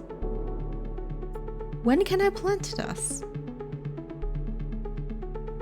I want to plant this. 12-hour stream, let's go. I don't think I can last 12 hours. The longest I've lasted was, I think, 8? What was I playing? To the Moon. I was playing To the Moon. And that was amazing fun. To the Moon was so good. Your limit is 8 too? Right. I think there's just something about like it being a work day. I don't think I can go beyond 8. But we will see. Okay. Emphasis stall. Not happening. Let's... one more day. One more day. This is like Civ. I don't know. Were any of you guys addicted to Civ? Because I was. In my very younger years, I was addicted to Civ 5, and it was just like, you start a game, and then it's like 5 a.m. and the sun is rising in the distance, and you're like, what happened? What happened to my day? Okay, we need to self-repair. Feed the cat, nothing changes. We feed the cat. Ben still is. That game is, it's such a good game. It's such a good game.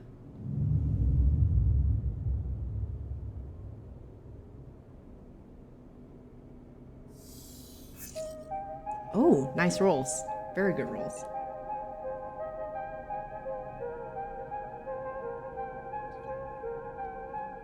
All right, do we commit our first theft?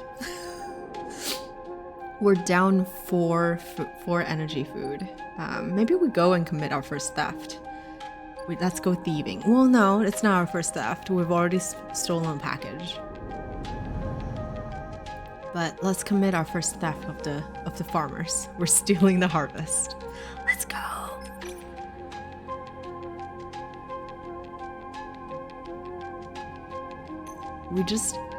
What matters is let's not get caught. That's what matters. We can't get caught. All right.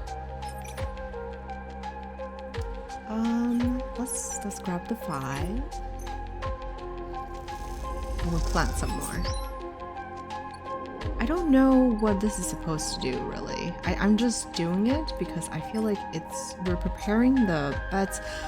Oh, maybe this is...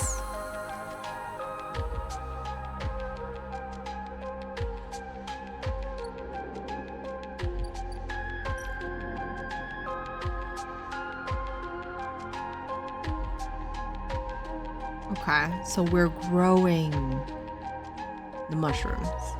Ah, but where can I plant this? Maybe I should actually read. I am growing mushrooms, but what is gardener seed? Is it in the dark?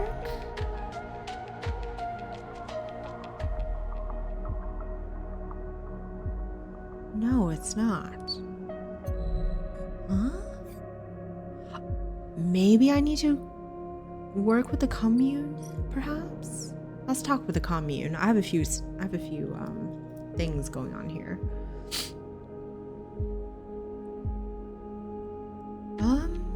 They're both safe though, and they're engage and endure. Either one is fine, really.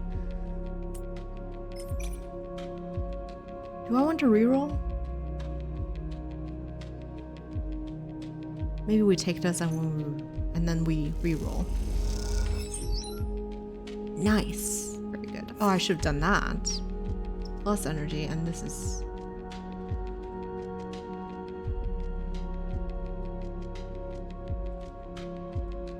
Flower beds. The grow beds at the heart of the... it got worse. Great.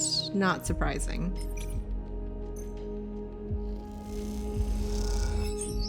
Energy. So they both increases energy. I guess it's not bad.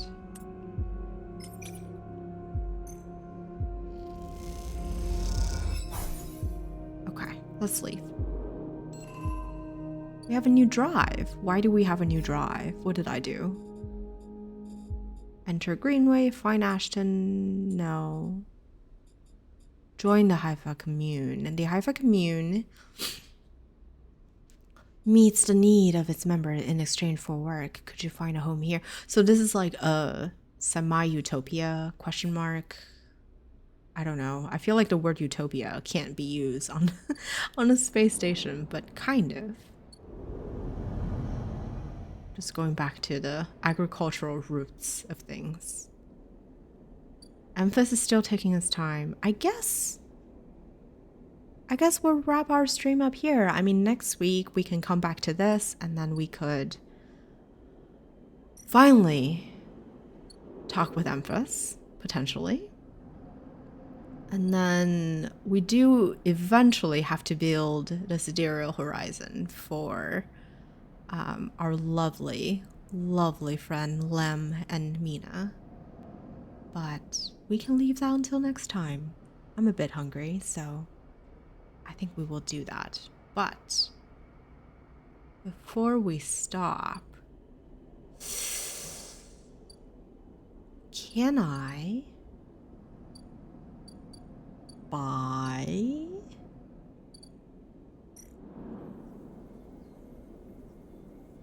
I can't buy scrap components anywhere.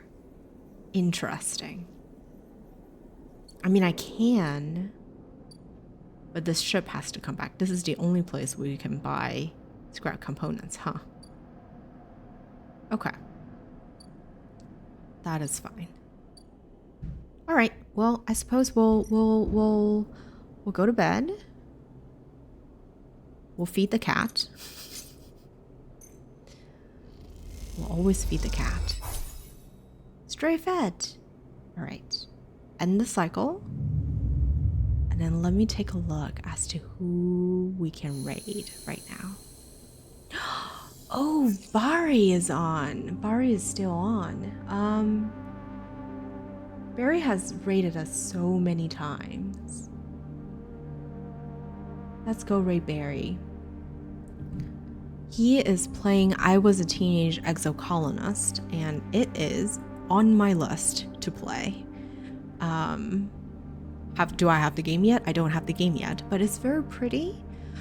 It also has really great writing from what I can tell, and Barry is very eloquent, and he plays a lot of story-oriented games too, and he's overall just phenomenal. I think you guys will really enjoy spending a little bit of time at his. So if you would like, please follow me in visiting Barry and just, you know, chill a little bit. I don't really have a raid message, so just say hi. That's fine. One of these days I'll have to figure it out, I guess. But as always, Thank you all so much for joining me on this journey with this game. It's so fun. This game is way too chill with this beautiful soundtrack, and my calm voice end up in lurk mode and fall asleep. You know what? To me, it's a big compliment if you can fall asleep in the stream. So don't ever feel bad about that. I love it. Though I don't want all of you guys to fall asleep. Some of you guys got to stay awake for me, right? But yeah, thank you guys so much for swinging by. I had a lot of fun. I hope you did too. And